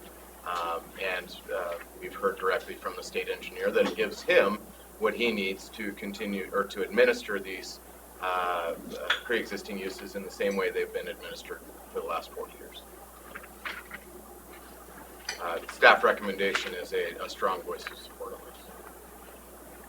Now, we're going to take motions on each one. Yeah, let's take motions as we go through. If I could just add to that, I do want to, I don't think it can be understated how much Representative Roberts' involvement has helped this, but I would also thank Representative Catlin, Senator Donovan, and Senator Quorum. They are all prime sponsors on this bill, and you'll note that's a bipartisan West Slope contingency who is 100% behind this fix, and we have others, all of the others, on the West Slope lined up to help, and it really is a testament to Zane and Chris's work for Zane in terms of developing relationships with the legislature, and I just really appreciate the effort that we've been able to do. And I will also, my hat's off to Dan Gibbs at DNR for recognizing the issue and getting his team to pay attention to it and help us find a solution. And so that has been really helpful. And once we got it elevated to Director Gibbs, we got traction with the state. So Yeah, we should probably employ the assistance of Dan Gibbs on more of our DNR issues. Yes, ma'am. I actually think putting it in the state engineer section is preferable. There was nothing wrong with the in-stream flow language. It's crystal clear. So I think this is a good fix, and I would move that we support this proposed legislation as written. We have a motion by Whitmore, we have a second by Elvey. Any further discussion on this item? I just want to thank Peter and Andy and staff for helping through this thing too. Yeah. Okay. Jason too, please. Jason, yeah. Mr. Elvey? So do you have any indication of opposition to this bill yet? No, and I think that's the good news. We have approached some of the likely entities that might oppose this kind of thing. In the conservation community, the message we've heard with every approach is that this isn't their issue. And so I think that's a positive sign. I will add, I got a text from Representative Roberts about 20 minutes ago that we have been scheduled for hearing on Monday, February 10th, upon adjournment in the House Ag and Rural Affairs Committee. Great. And I do apologize. For the record, I want to make sure that I recognize personally the assistance I've gotten from Senator Coram and Senator Donovan and Rep. Catlin, especially in the House as well. The team that we were able to get on board here has been a great assistance to me at the Capitol, and that was an oversight on my part. So. Okay. Well, hearing no further discussion, I'll call the question. All in favor say aye. Aye. All opposed, same sign. Okay. One's out of the way. Move along, sir. The hard copy packet I put together includes my summaries and then the language of each bill. It's organized in order of our discussion here this morning. Okay. The second bill we'll consider is House Bill 2011-57. This is the return of the in-stream flow loan program bill from last year. Last year's bill was 1218. You with me, Mr. Yeah, President? Okay. This bill has been through a number of, I would say, improvements since it was first introduced this time last year. At our request, the bill sponsor, Representative Roberts, has eliminated all of the principal concerns that we raised last year in order to not oppose the bill. You may remember that our position last year was to remain neutral if they amended out some of the more problematic components, including the original draft, or the original bill allowed the contribution or donation of water to stretches of river and stream that do not enjoy a decreed in-stream flow right. That was a non-starter for us. That was something that the bill's sponsor and others were willing to stick with us on. That and other items that were removed from the bill during the interim. The bill did enjoy a robust conversation at the Water Congress, and even here in this room during the interim, we were able to gather opponents and proponents from last session to discuss. I'll dive in just quickly on what the bill does, consistent with what I provided you in October. The bill establishes two different types of loan. A non-renewable expedited one-year loan that enjoys the original 15-day comment period. The appeals to the state engineer on any approval do require that the applicant has the burden of proof. Again, that's non-renewable. The second type of loan, which is more consistent with what we considered last year, allows a renewable loan to be used to both preserve and improve the natural environment to a reasonable degree. It's allowed to be exercised 5 and 10 years with 2 renewals. Each contract period is 10 years in length. And it does expand the comment period from 15 days to 60 days at the request of Grand Valley water users, Ute Water, and the Colorado River District. Further, I think a significant improvement and a special thanks to Director Gray for his work with staff on this over the interim. But last week, I think, we were able to secure additional language ensuring that the state is required to show preference for stored water where available, as opposed to direct diversion water. It's our belief that that will take some of the pressure off of the ag community in certain basins. We know it's not possible everywhere. Here on the Crystal and on the Compadre and elsewhere, there just isn't stored water for use. But we do think that requiring the state to show preference for stored water will help in certain areas. Can I ask a question? Yes, sir. Does the stored water come under the same 5 and 10 parameters? Yep. I just have to ask: is there logic? What was the logic of not removing the timing from the stored water versus because of the the down effects of taking it off the land for longer periods reduces water taking and stuff. That thing doesn't happen in storage. I'm just curious. We did talk with the bill sponsor and some of the proponents about the idea of trying to provide a greater incentive for stored water, say throw them a bigger bone and give them 7 out of 10 years for stored water. That idea, I think, faced resistance both internally here, because ultimately, if you need to use your water more than 15 out of 30 years, I think the advice from council, and I agree, was that you should go get a decree for it. The pushback from the proponents on that was that this bill had enjoyed a long conversation and pretty robust negotiations with the Front Range entities. They had already signed on in support of the bill as it was introduced, and ultimately didn't want to upset the apple cart and throw in a major change too far, too late in the process. So, Mr. Munger. So I'm with you on that, especially we don't want to upset the apple cart right now and get something moving forward and it's all good. But back to Director Gray's comments, so I've just, so if and I appreciate what you just said, and council said, well, you ought to just go get an in-stream flow. Well, maybe there's no water there to get an in-stream flow, and yet there's storage sitting in storage that we can't release and get credit for and get whatever, because we're past the time period. So yes, as we move forward, we still, I mean.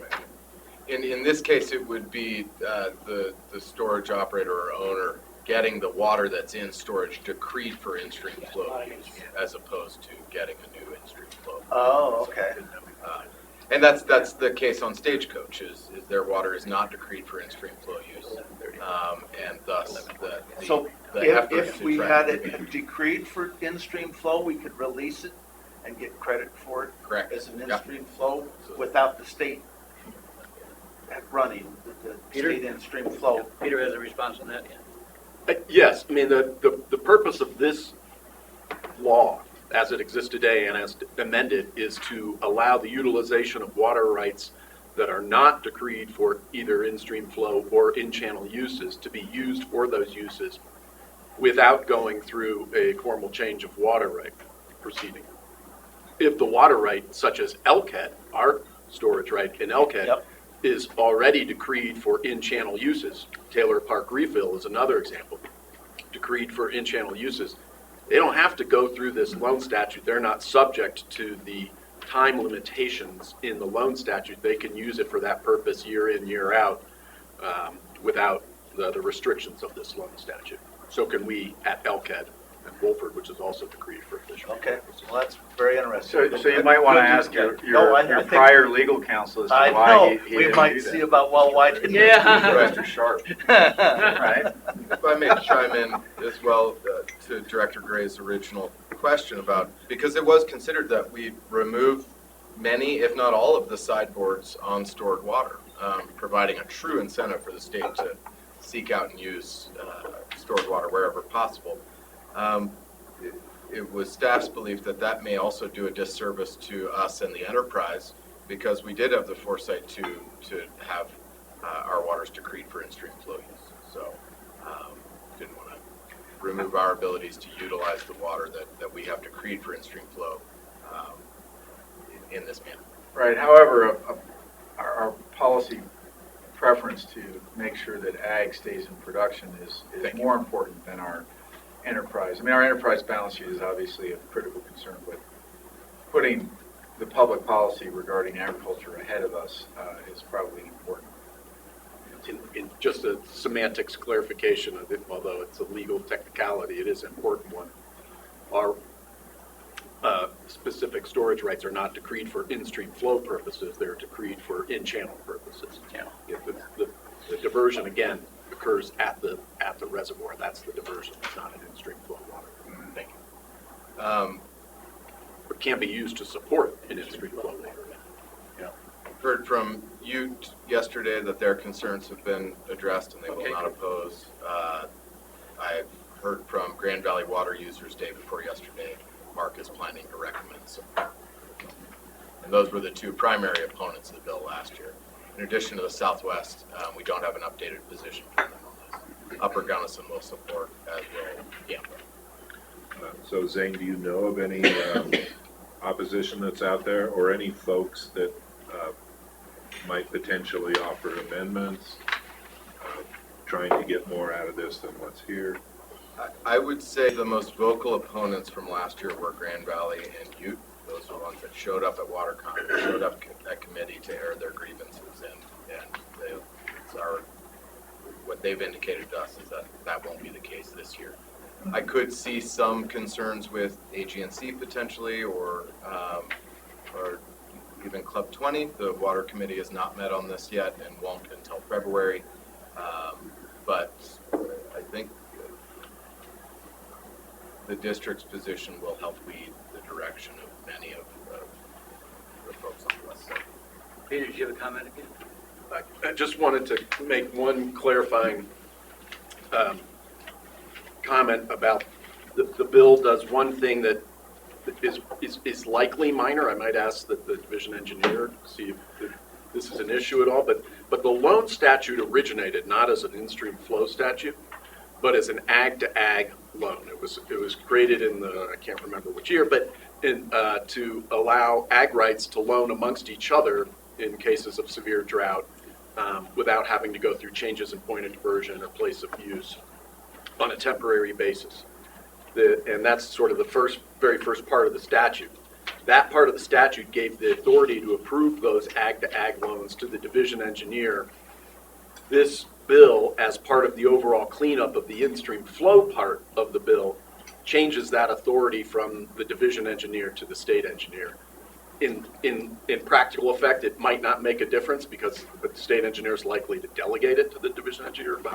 I don't know. I want to make sure that the board is aware of that change. It'll probably help with consistency. Yeah. Okay, do we have a motion on this bill? 11:57. Dave, can I just Yes, have ma'am. another comment? Okay. I'm still uncomfortable with the increase in the years. I just want that said. 3 to 5, yeah. And I appreciate Andy saying that it's critical to keep ag in business, because I can see where this can be a big detriment, and I hope it's not abused. Marty? I have a question about the wording on page 3. Yep. 3.5, water rights loan pursuant to this section are not precluded from concurrent or subsequent inclusion in a water conservation, demand management, compact compliance, or water banking program. What does that mean? I think, go ahead. You go ahead, Peter, please. Well, I think the intent there was that if a agricultural water right, or really any consumptive use water right under this statute, is used for in-stream flow purposes, that use, temporary use for in-stream flow purposes, does not at the same time preclude the use of the consumptive amount that is in the stream going into some sort of other conservation program. So this is pretty much exactly what I was talking about yesterday with the consumptive use being potentially used downstream for some other purpose. It's basically being designed to be used for demand management it sounds like. Well, And I this- mean, and you this could read that, allows this allows it, I guess the intent was, as I understood the intent of adding this language was to allow the multiple use, basically, kill two birds with one stone. So buy and drives. Do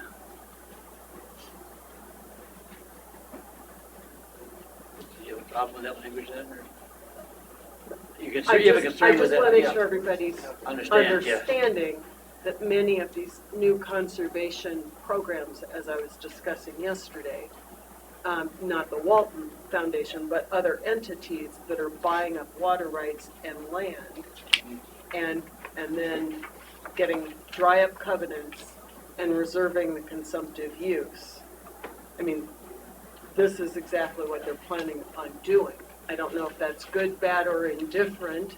Maybe it means that we don't need some other demand management plan if the conservation groups are doing that. But this language is, I would say, geared towards exactly that program, which is really, you can call it split season irrigation or lease or whatever, but at the end of the day, it's a buy and dry mechanism to use the water in some other fashion, the historic consumptive use, and it's a buy and dry. So just as long as everybody's understanding that that is part of what this bill does. Is that speculation? We're not continuing to use that water for agriculture. So Marty, I hear you, and I guess I've been willing to say, if demand management happens, and if we and others are successful in getting the right sideboards and guidelines to the demand management, that will be covered under those guidelines, and this wording was just to say, if you're in the loan program, doesn't exclude you from a demand management. Right. I understand. Right now, we don't have demand management, we don't have sideboards, we don't know what that looks like. I'm just saying, this looks like it is. Incrementalism. It is, Yeah, uh-huh. it is directed at exactly the kind of buy and drive program that I was talking about yesterday. So, Well- just as long as everybody understands, it may be buried in the back of an agreement, but it's still buy and drive. If I can, though, the loan program, because of the temporal limits on it, the no more than 3 consecutive years or 5 and 10, is designed specifically to prevent the buy and drive within this program. Other programs, as Tom pointed out, I mean, part of why you've got all of us very involved in that demand management conversation, and we will be involved in any other conservation plan or program that may pop up, is to make sure that those same temporary restrictions that have been previously endorsed by the board are present throughout the statutory requirements to prevent buy and dry. And so I think in this particular bill, those temporal limits that this board desired to see last year are here.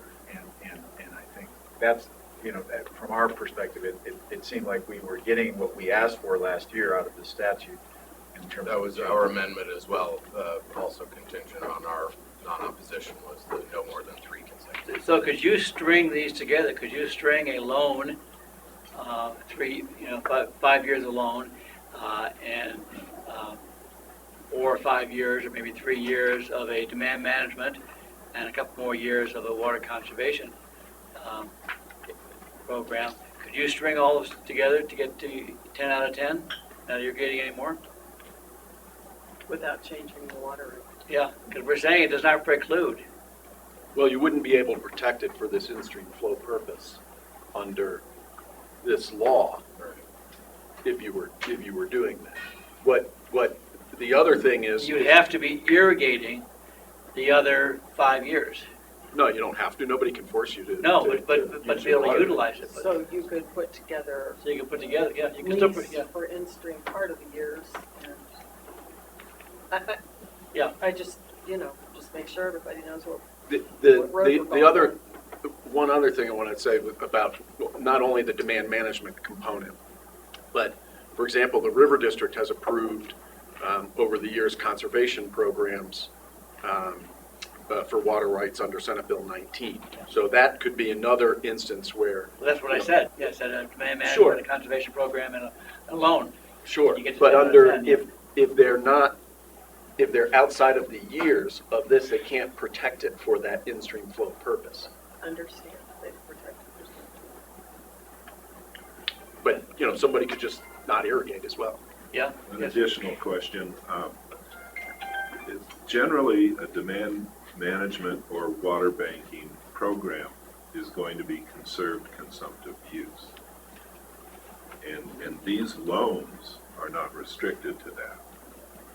Right. So is there a problem with, I mean, it's kind of like it could put system water into a demand management or water banking program that is supposed to be storing conserved consumptive use. Well, I think that we're kind of speaking in hypotheticals here because there is no demand management or conserved consumptive use program in our state. Well, it's not hypothetical when it's referenced in the statute. Well, it's referencing a potential future program in there, not an actual program. And so you're right that this statute doesn't restrict itself to conserved consumptive use. A subset of the water potentially available in this is conserved consumptive use from ag, from industry, from other municipalities. It potentially could be used in this particular statute. But I think remembering that because we don't yet have a demand management program, and we may never have, then one, I think that the focus in terms of your concern, how that demand management water is made sure that it is being used. If the program stands up, our board has been very clear, it has to be into a storage account in a crisp reservoir for the protection of the upper basin under the control of the upper basin. So as long as we continue to hold by our policy and we continue to get the rest of the state, which we have, on board about that program, if it's ever stood up, then our issue isn't addressed through this statute. It would be addressed through a future demand management program and the guidelines surrounding it. So it's referenced here, but this does by absolutely no means set up a demand management program. True, but we've not contemplated the possibility of putting system water into a demand management program.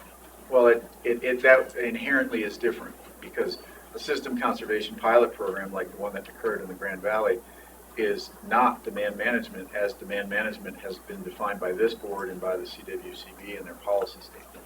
They're two completely different things. Demand management, according to the state's own policy, is only water that ends up in the storage account in the crisp reservoirs for the benefit of the upper basin. So it is not system conservation water. It is not system water that goes down to Arizona. And that is something we will fight to preserve, that distinction and that character of any demand management program. Effectively, the demand management water has to be conserved consumptive use. The fact that a portion of a water right that is used for an in-stream flow loan program, that under this language that we're talking about, could also be used for a demand management program.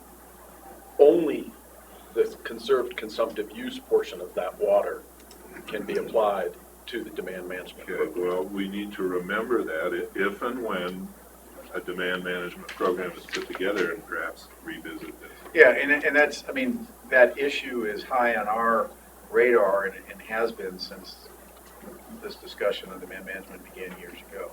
And just to clarify, that is provided in the federal legislation that creates the demand management program, actually defines. You mean the pool? The pool, yeah, it doesn't create a demand management program, allows for its potential creation. Defines any water that goes into that pool as conserved consumptive use water. That's water that, but for the program, would have been consumed by whatever. So those parameters would preclude loaned in-stream flow from ending up in No, Well, loan it which would could go to the extent it's conserved consumptive use could potentially get into a demand management pool, but they'd have to meet the standards of the federal statute and our state. Okay, well, this is gonna get a little bit complicated. Oh, it is complicated, yeah, absolutely. If we have a demand management program. Yes. So help me in the years ahead, help me remember Yeah. this, and we'll come back to it if we have demand management. Absolutely. Well, yeah, kind of. Does this allow loan of the entire ag diversion, not just Well, the proponent, Yeah. which would presumably be either somebody like the Water Trust or the CWCB, needs to establish that there is no injury. Yeah. So if, for example, a stream reach where the return flow component, the non-consumptive use of the water right can be applied to an in-stream flow use without causing injury, then the answer likely would be yes. And in fact, we did that very thing, the River District did with the CWCB in an actual change case where we actually went to water court and had it adjudicated for the a Mosier ditch, I forget the name of the actual ditch, but up on Boulder Creek on the Blue, where the changed water right, the consumptive use component was decreed for in-stream flow use and subsequent consumptive use by the River District for a stretch of, let's say, 10 miles. And the entirety of the water right, the conserved consumptive use component and the return flow component, because it had been diverted from one stream basin into another, was decreed to allow in-stream flow use for that shorter stream segment until those return flows naturally accrued to the river. So let's say 4 out of those 10 miles was the entire diversion component of the water right, whereas the longer stretch of the in-stream flow protected in that case was only the conserved consumptive use water. because this gets into some of the issues that Mr. Trampy has often been concerned about with an upstream irrigator, then dedicating his entire diversion back to the stream, and then the downstream irrigator is no longer getting the delayed return flows. Right. Yeah, and I think The that would be non-injury component. the case in any situation, just like we've reviewed for the was it the Bunty, John, where we did a water conservation program, approved a water conservation program where they used the entirety of the diversionary component to benefit the stream channel for a while, and we looked at it and said, yeah, part of that's going to go down. It has to be, water users get notice under the statute as we required, or as we suggested, and they have the opportunity to challenge. And if, then once any challenge is made, the burden shifts to the proponent to establish no injury. Right? I would Okay. just note the quadrupling of the comment period from what was proposed last year at our request and the request of Bring others. it to a somewhat reasonable time frame. Yeah, putting the term demand management into statute may be a little anachronistic, given that the CWCB has refused to develop a definition What is of demand it, management? Yeah.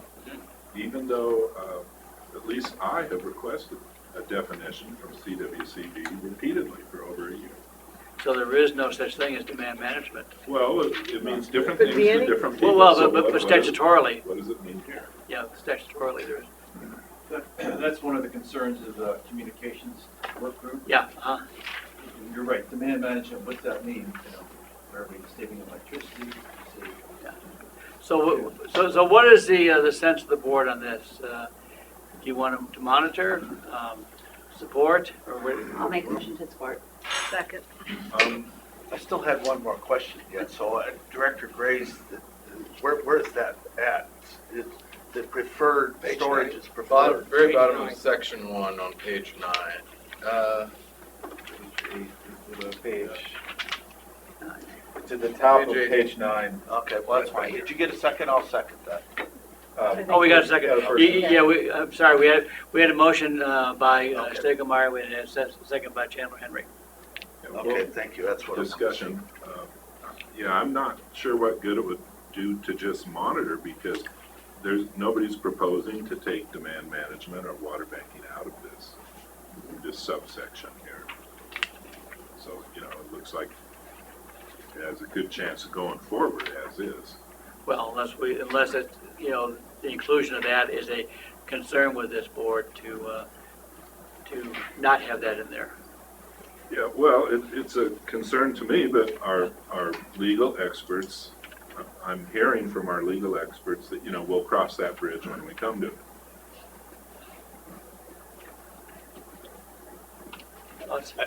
I know you have a motion on the table, but I'm not positive that any of the items that are listed in that subsection are defined in the statute. Water conservation, even though there's an existing statutory section, and we operate a water conservation program, that we approve water conservation programs, is defined. Compact compliance Is not defined. or water banking program, there is a water bank statute, but that's, didn't work.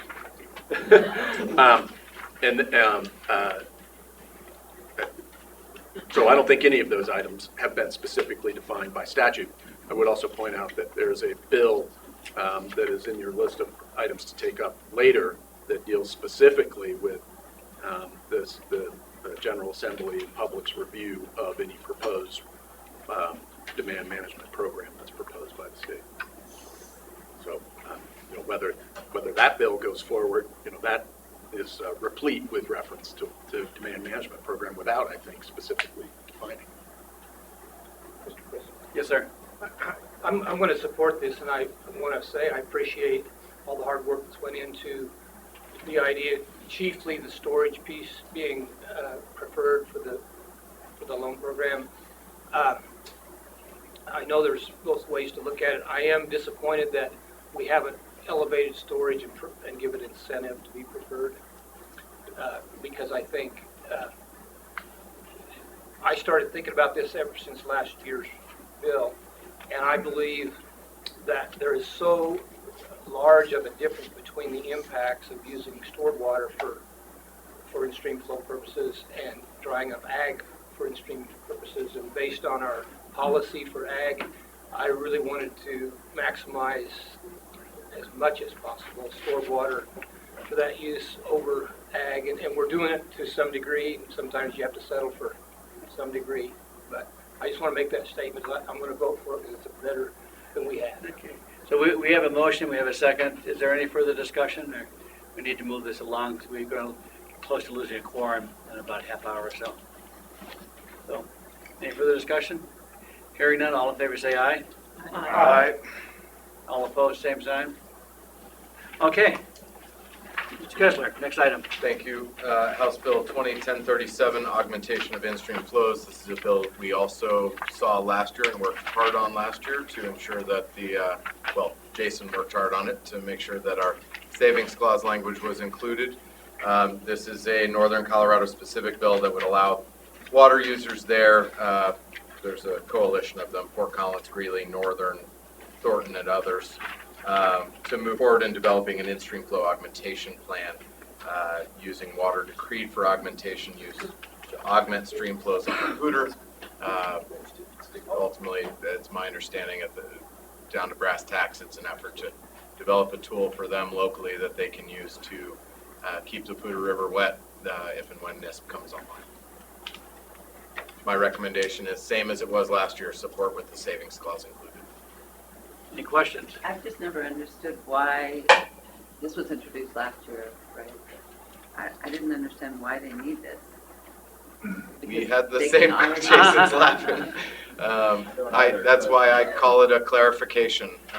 We questioned from the get-go the need for this bill.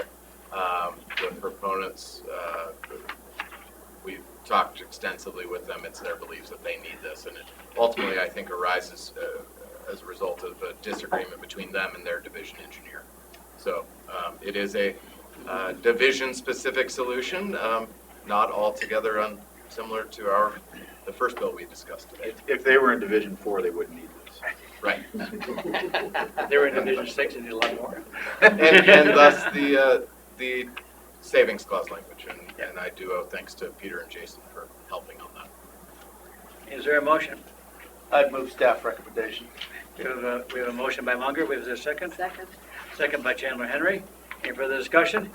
Hearing none, all in favor say aye. Aye. All opposed, same sign. House Bill 1069 is the bill that the state engineer mentioned to us in October when it was still in draft form. It is a Water Resource Review Committee bill. It adds a minimum of 4 water well inspectors to the state's water well inspection program. I'm not recommending a position. I wanted to make sure you were aware that that bill is moving forward.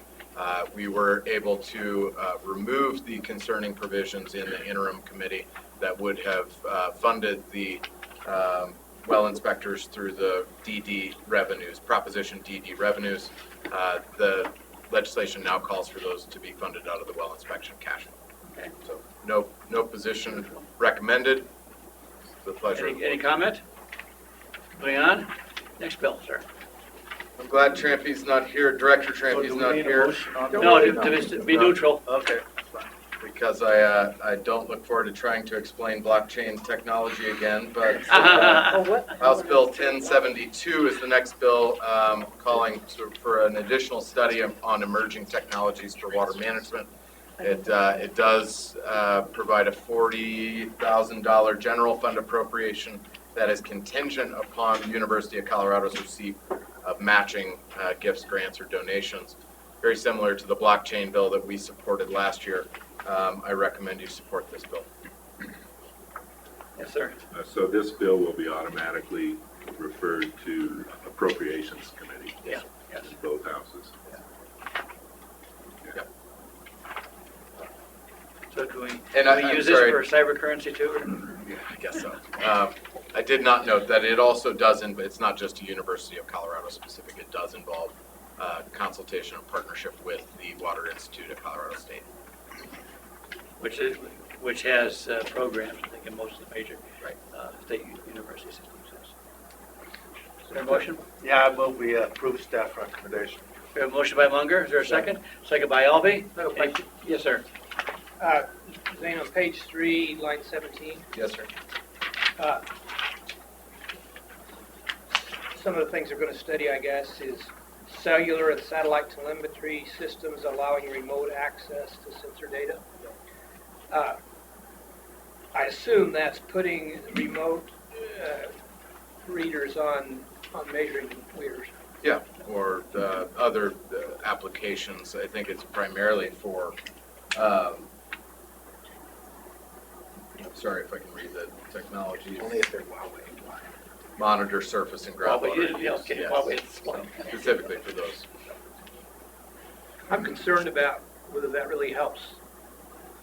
It's helpful to irrigators to have some minute-by-minute reading of your water use, because it opens the door for curtailment of diversions, saying you're wasting water. And It'd make it easier for Mr. Munger to turn you in, wouldn't it? well, I'm more thinking just the regulators to come and say, you know, you're irrigating 10 acres, but you're putting this many acre feet on based on your usage over the last few years, and with our gadgets that are measuring it, and that's too much water for that acreage, and not taking into account then that the consumptive use doesn't go up just because you put more water on. What sometimes you're doing is filling that sponge for changing the timing of flows, and I just feel like it's one more step that can be done mischief with. So I'm not really in favor of that happening. I think we already have, you know, a lot of the major, ditches and diversion structures already have, remote telemetry. I think this is just looking at expanding that capability to other areas. Yep. And you may or may not install it in your ditch. And I would say that this doesn't authorize the additional implementation of those technologies. It's only a study to further examine how they can be used and potentially beneficially for water management. We do actually, through our Lower Gunnison project efforts, support a number of SCADA implementations on our water users, which is at their request to make their use of their system more efficient. So I understand what you're getting at, Tom. I just don't know how to Well, I don't either. I guess I just want to keep raising the issues that bother me, and I understand that return flows are problematic down in the lower Gunnison. Yeah. And because of water quality issues, they're not problematic in the upper drainages. And as I pick up from Mr. Munger's phrase a couple years ago, he said, when we see all this progress being made, it's either some see it as opportunity and some see it as threat. I see a threat. I see an incremental, step-by-step threat to not differentiate between where we're going to do this monitoring and what the monitoring, once it's done, is going to be used for. So, I guess sometimes I just say things because I think we need to keep bringing them to the surface as they come. Yeah, because currently we have to use satellite technology to get that data. It's expensive to system and maintain it. If some of these can be supplanted with cellular technology, we can lower the cost of installing and maintaining that network. So what's the sense of the board on this? We had a motion and a second? Yeah, that's right, we did. And we had a good discussion. Any further discussion? All in favor say aye. Aye. All opposed, same sign. Okay, connected municipal use. I'm going to rely on council for some assistance here, but my analysis is largely historic. This isn't the first time we at the staff level have seen this being proposed. It originally came out of Fort Collins, where the Fort Collins utility serves treated water to the central area of the city, with water districts serving some of the other portions. This is, I should clarify, this is now being proposed by Greeley. When it was first introduced, it was, the story goes, one of the engineers and attorneys at the city of Fort Collins crafted this idea, brought it forward. It received significant opposition and didn't go anywhere. It may not have even made it into introduction. Since that time, the engineer in Fort Collins has moved to Greeley, and he took the idea with him, and Greeley sees some potential benefit from being able to share between water providers in the geographic area of the city of Greeley. I think we've got some significant concerns. My recommendation is to oppose this and seek that it be referred to a Water Congress subcommittee. There's already discussion of the subcommittee. I've spoken with the city of Greeley's lobbyists yesterday afternoon. They're not in a hurry, and they are open to having a discussion on this during the interim facilitated by Water Congress.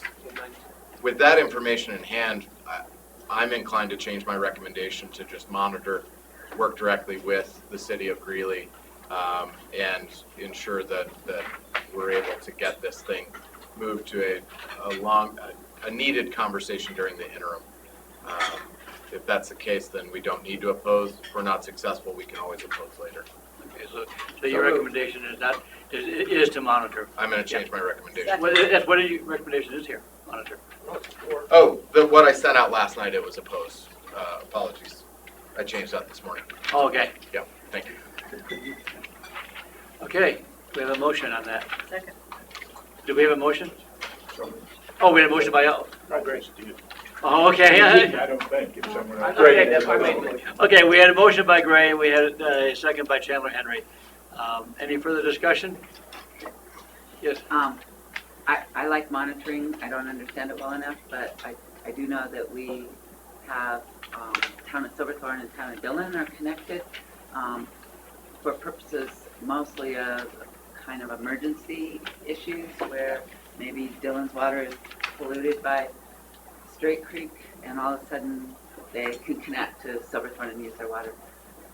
So just interesting, and I don't know if that has any implications or not. Okay. We have a motion and we have a second to monitor this. Any further discussion? Hearing none, all in favor say aye. Aye. All opposed, same sign. 1095.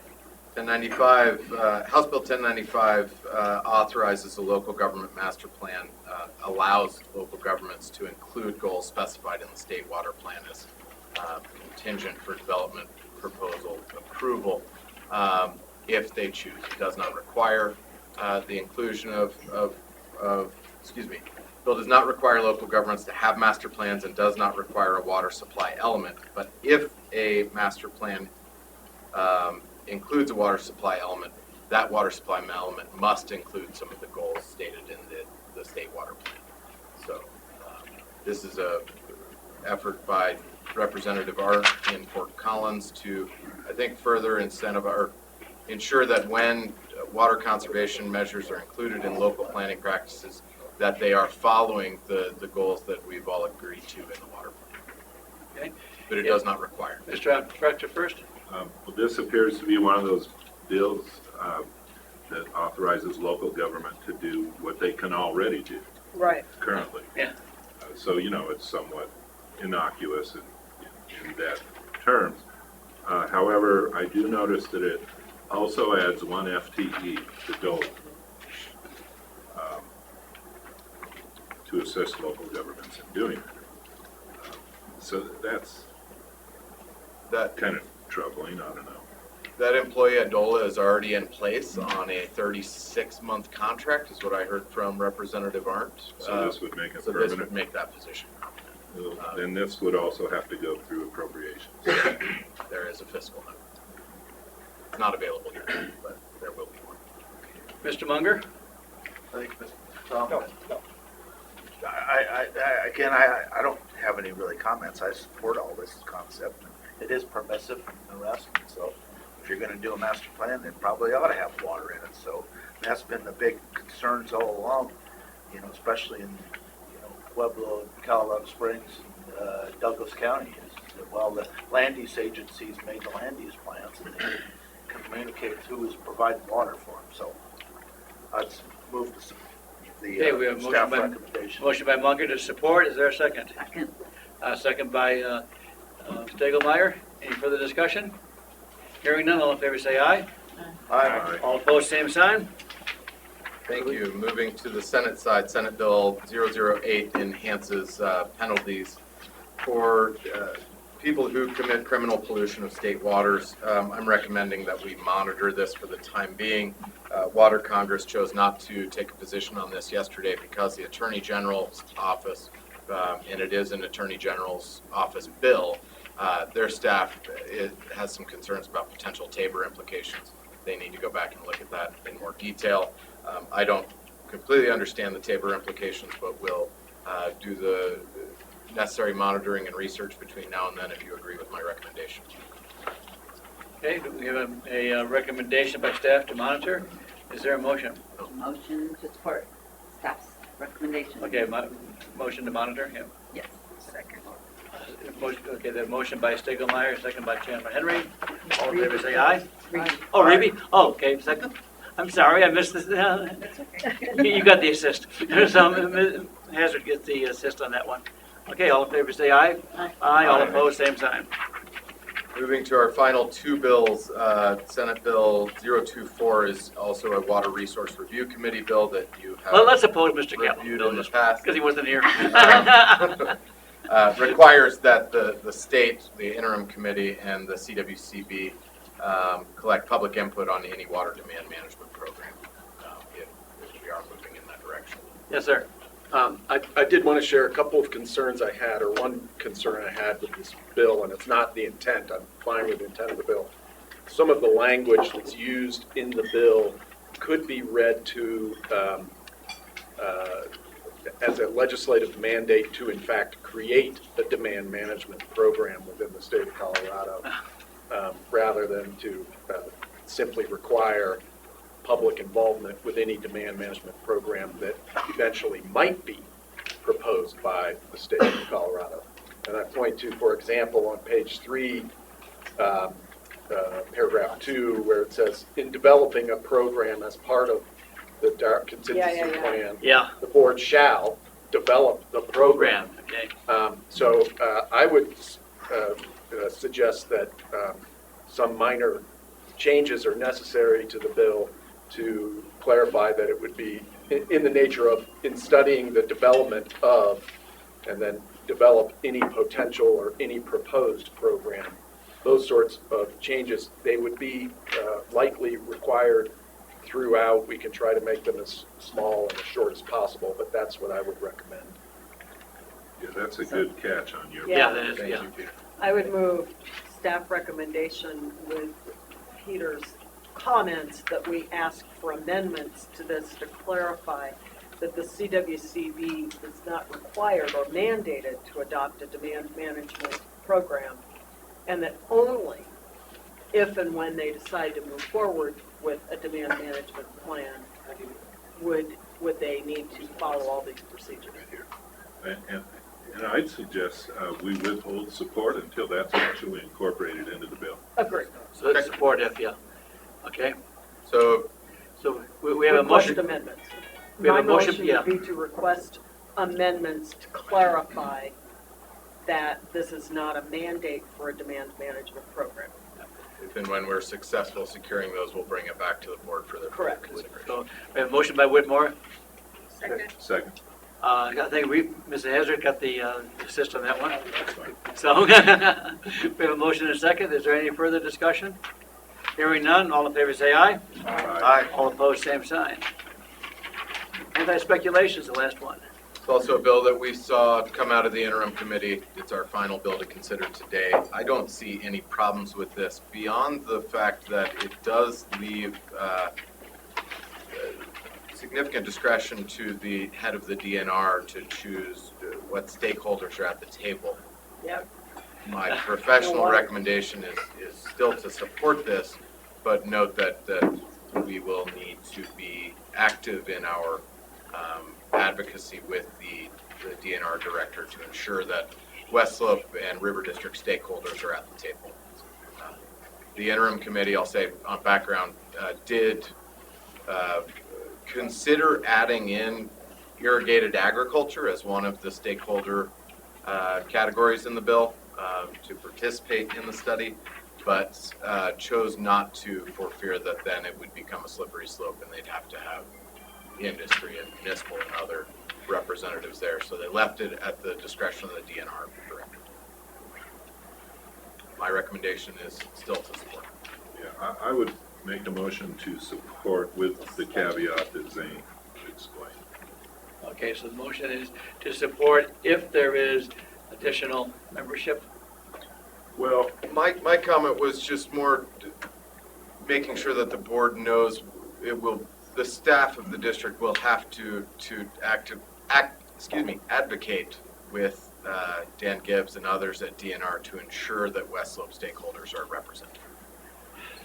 I don't know how you include that in a motion, just know that it's something we're gonna have to work on. Yeah, I mean, the current language that Jane raises is line 17, page 2, Bill.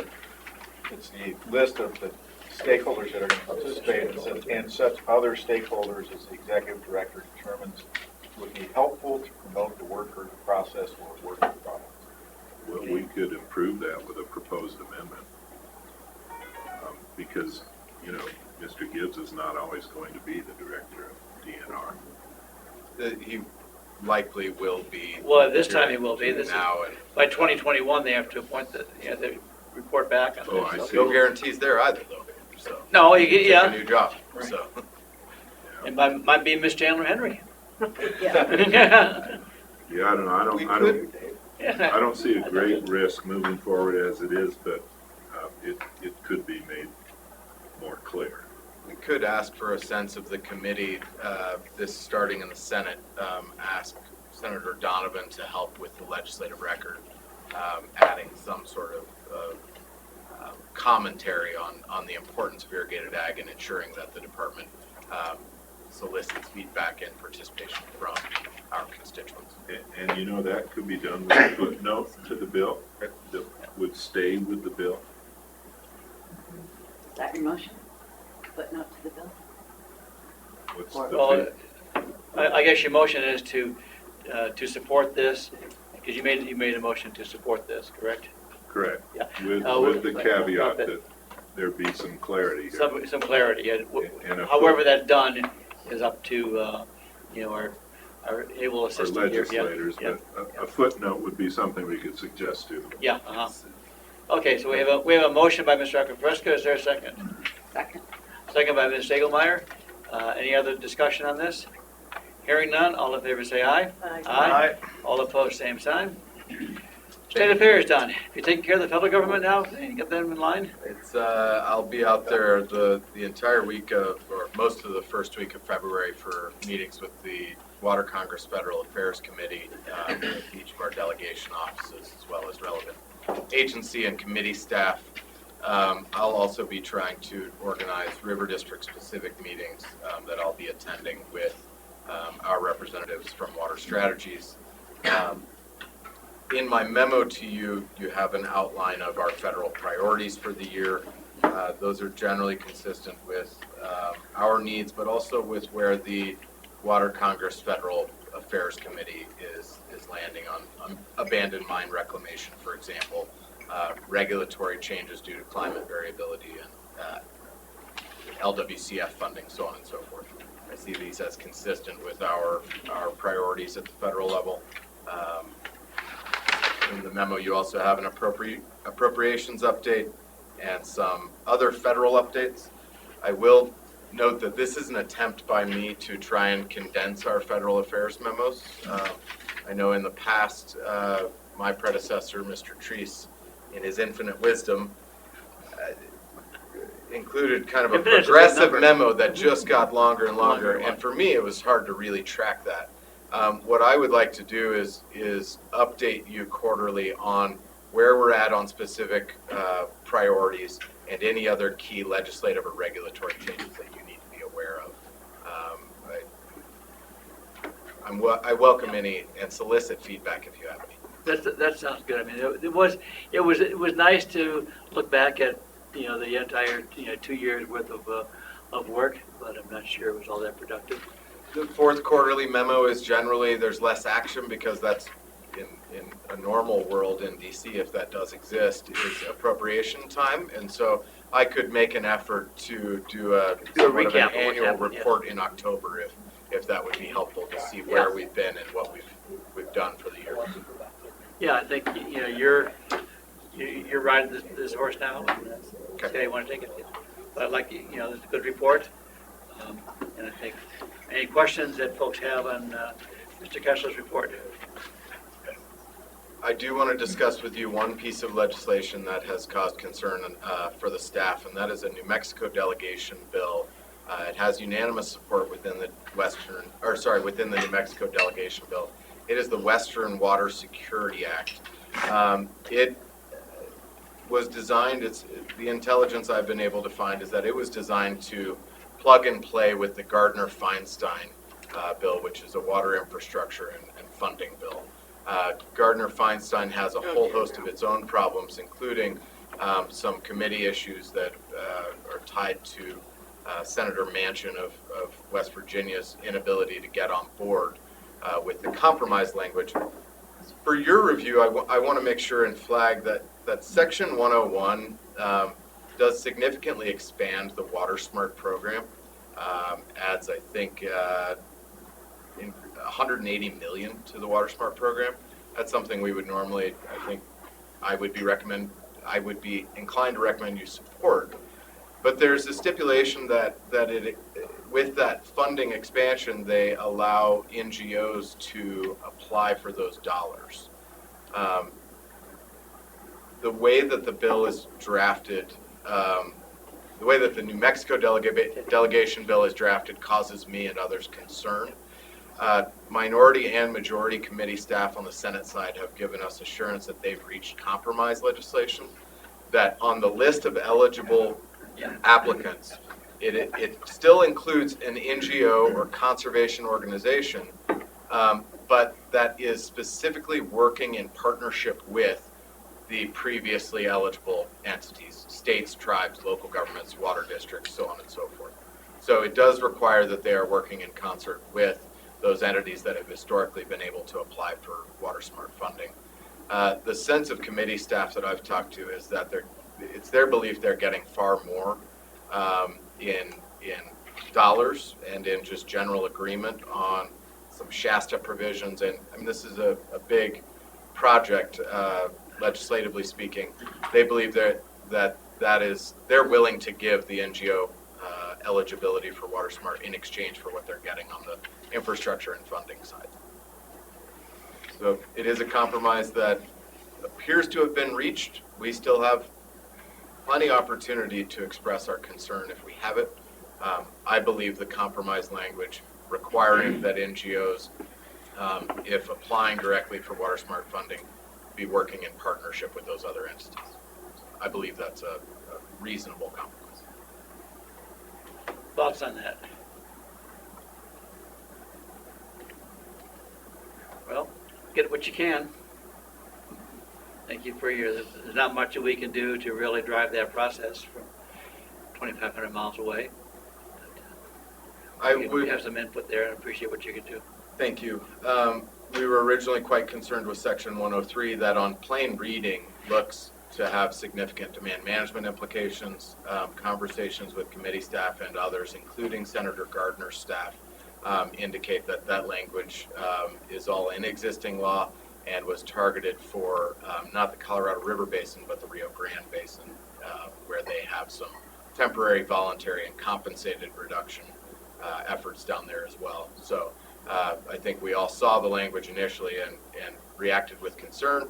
I've got the information and the assurance from Gardner's staff and others that is not intended to implicate us or in any way legislate a demand management program on the Colorado River.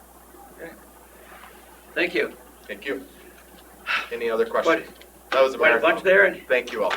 And Ms. Chandler Henry, drive safely as you go through the canyon.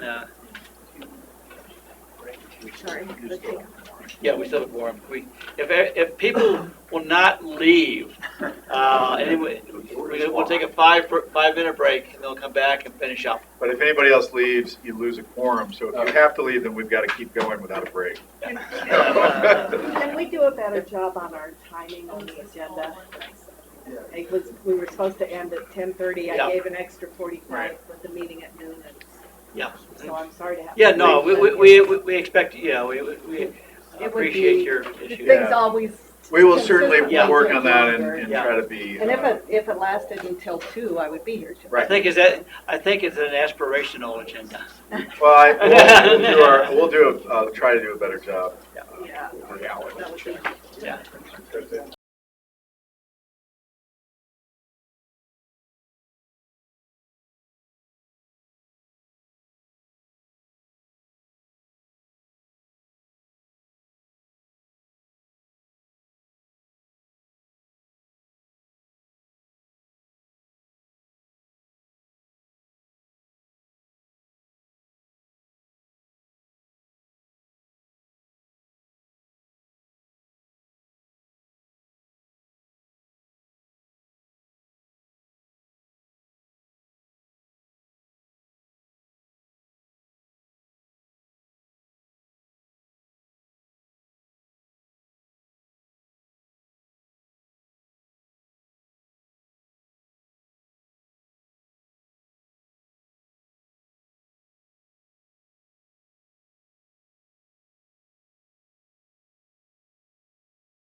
Hunter, We've got quorum? we have a quorum now, Okay. yes, we have a All right, quorum. thank you, directors. Don't waste a quorum. As your memo outlines, this is a request to enter into 3 contracts. One of those with Raindrop Water, 2 of them with EcoRx. Raindrop Water, they've been providing this service since 2015. It's for domestic water to the Wolford Mountain Project. That's for water that's used in the rec area in the shop. The request is for a 2-year CSA for $80,000. The second 2 contracts are with EcoRx. We've worked with them since 2006. Those 2 requests are for $42,000 and $24,400 for weed control services at Wolford and Elkhead respectively. Pretty straightforward request. One thing just wanted to mention to you is that while we have really good services and relationship with both of these companies, we're planning to take this out and get some sort of competitive bid before we bring it back to you next time, just to make sure that we're getting the best value for the district that we can. Yeah, we've had EcoRx for 25 years, I think. Since 2006 is what I saw. Is it longer than Good, that? yeah. Okay, maybe our Laserfish files didn't go. Yeah, it goes back, way back, so. Yeah. Okay, we have, Staff request. okay, we have a motion by Elby for staff request. Is there a second? Second, is that for all 3 of them? Is that That's for all 3 of them. Second by Stegemeyer. She got in the assist first. So, Yep. we have a motion and a second. Any further discussion on these? Hearing none, all in favor say aye. Aye. Aye. All opposed, same sign. Thank you. Any other issues on the operations or anything else? No, not today. Okay. Elkhead Reservoir?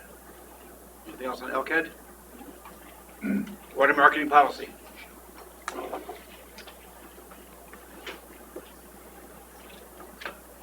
Don, you want to join me up here? Oh, gosh.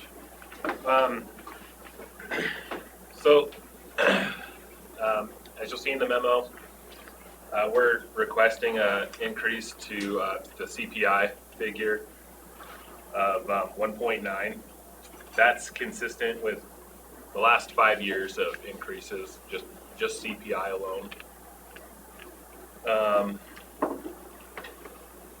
The non-augmentation or the in-channel one-timers have a significant impact to our enterprise revenue. We're trying to get more creative in generating more revenue in our enterprise fund. We almost need to see a dry year to see an increase in water sales. As such, there was little interest in the in-channel water for 2019 with the high lake season runoff. So you can see the chart on page 4 showing that volatility in the root eye contracts. Got anything else you want to add? Yeah, dry years are good. Only Water revenue. Only for the enterprise. Okay, so we have a request, a recommendation by staff, let's see, to increase the water marketing contract pricing by 1.9%. So is it all these acre foot pricing? Yes, sir. So, Mr. Chairman, I move staff's recommendation. Staff's recommendation. We have a motion by Munger, we have a second by Akropeska. Any further discussion? Hearing none, all in favor say aye. Aye. Aye. All opposed, same sign. Okay. Trustee Mueller. One last item, and that's there's future meetings. I want to request that the board direct us to convene special joint meeting telephone conferences commencing February 6th at noon. Is that Thursday or Friday? I believe that's a Thursday, correct? Yes, Thursday. Thursday. And those the staff finds very helpful to have the board on the phone and at those meetings to give us direction on legislation. We'll do our best to appreciate your time as we have those and make sure we don't have them if we don't need them. I think And those are noticed public meetings, yeah. Yeah. The only other item on there, just note that that list of meetings goes on to page 4, carries over, and the one that's on there is, that is different than what we had discussed before, is a fact-finding mission proposed to the lower basin to look at the effects of their agricultural fallowing and augmentation programs down there. And we had talked about having that in March for a number of reasons, including the convenience of some of our producer board members who are less active in November than they might be in March. We are hoping to have that in November. It would be during that week, and we've got a tentative date, the week of the 10th, but potentially the 10th through the 13th is what we're looking at. We have made significant contacts. We have them already, but we've talked to a number of lower basin entities to kind of start lining that up. And I just wanted to confirm with you that we're really looking at November, not March. November's fine with me. Okay. Great. Nice weather down there then. Great. Okay. Well, we plan to visit both Palo Verde irrigation and Imperial Valley irrigation. Yes, we're working on that to get them both together, and we're hoping to, in Palo Verde, our understanding is that, as I think some board members will remember, there are some folks in Palo Verde who have benefited tremendously from that fallowing program, and I think the board's heard from them before.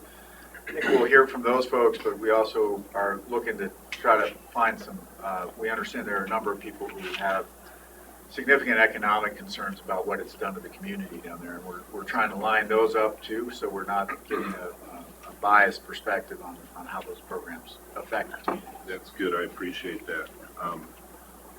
And in Palo Verde Valley, the irrigation company filed a lawsuit against their demand management partner. Yeah. It's since been withdrawn, but we probably need to hear about that from those folks. Right, absolutely. No, I think we do want to understand that. So, and we'll probably also look, as you know, some of the plans on the Colorado River to try to bring it more into balance have to do with, and they have always had to do with augmentation of water. We talk about that in phreatophytes. We talk about that with cloud seeding. We have in the past talked about it with Great Lakes water and Columbia, and all sorts of interesting ideas. Salton Sea is bringing up the issues. Can you pump from the Sea of Cortez? We will probably, to the extent we look at it, it may be some desal plants and other recovery programs that the city of San Diego is engaged in. Okay. We did that last time. Yeah. Mm-hmm. And I've recently spoken with their general manager, who's fairly new on the job as well, and she's very interested in keeping that dialogue alive. So where would the tour begin and where would it end? Most likely we'd start in the city of Las Vegas, and Southern Nevada Water Authority wants to talk to us about some of their water conservation programs and their operations.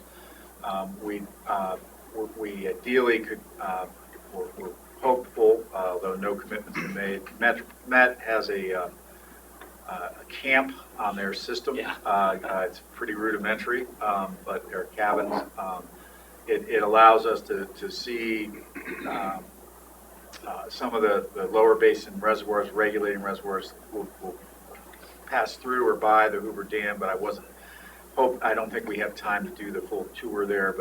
But down to the Met and CAP pumping projects, we'd like to take a look at that and understand the scale of those is really tremendous, and I think it helps everybody understand it. And then hopefully we can be guests of Met, and if not, then we can head down to the Palo Verde and Imperial, and then finish up in San Diego. So flying into Vegas and out of San Diego.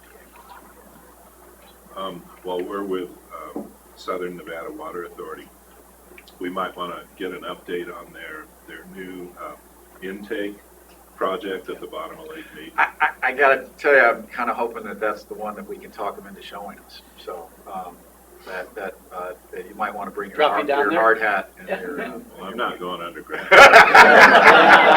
Don't want to see it that Hey, it's bad. safe, really. It's Survey only level. They've only lost a few people. Right. You've only, I mean, the reservoir's pretty low. It's only 10 million acre feet above you. You're okay, all right. Well, also, they're only way behind on, I mean, they're way off budget. Yeah. Yeah.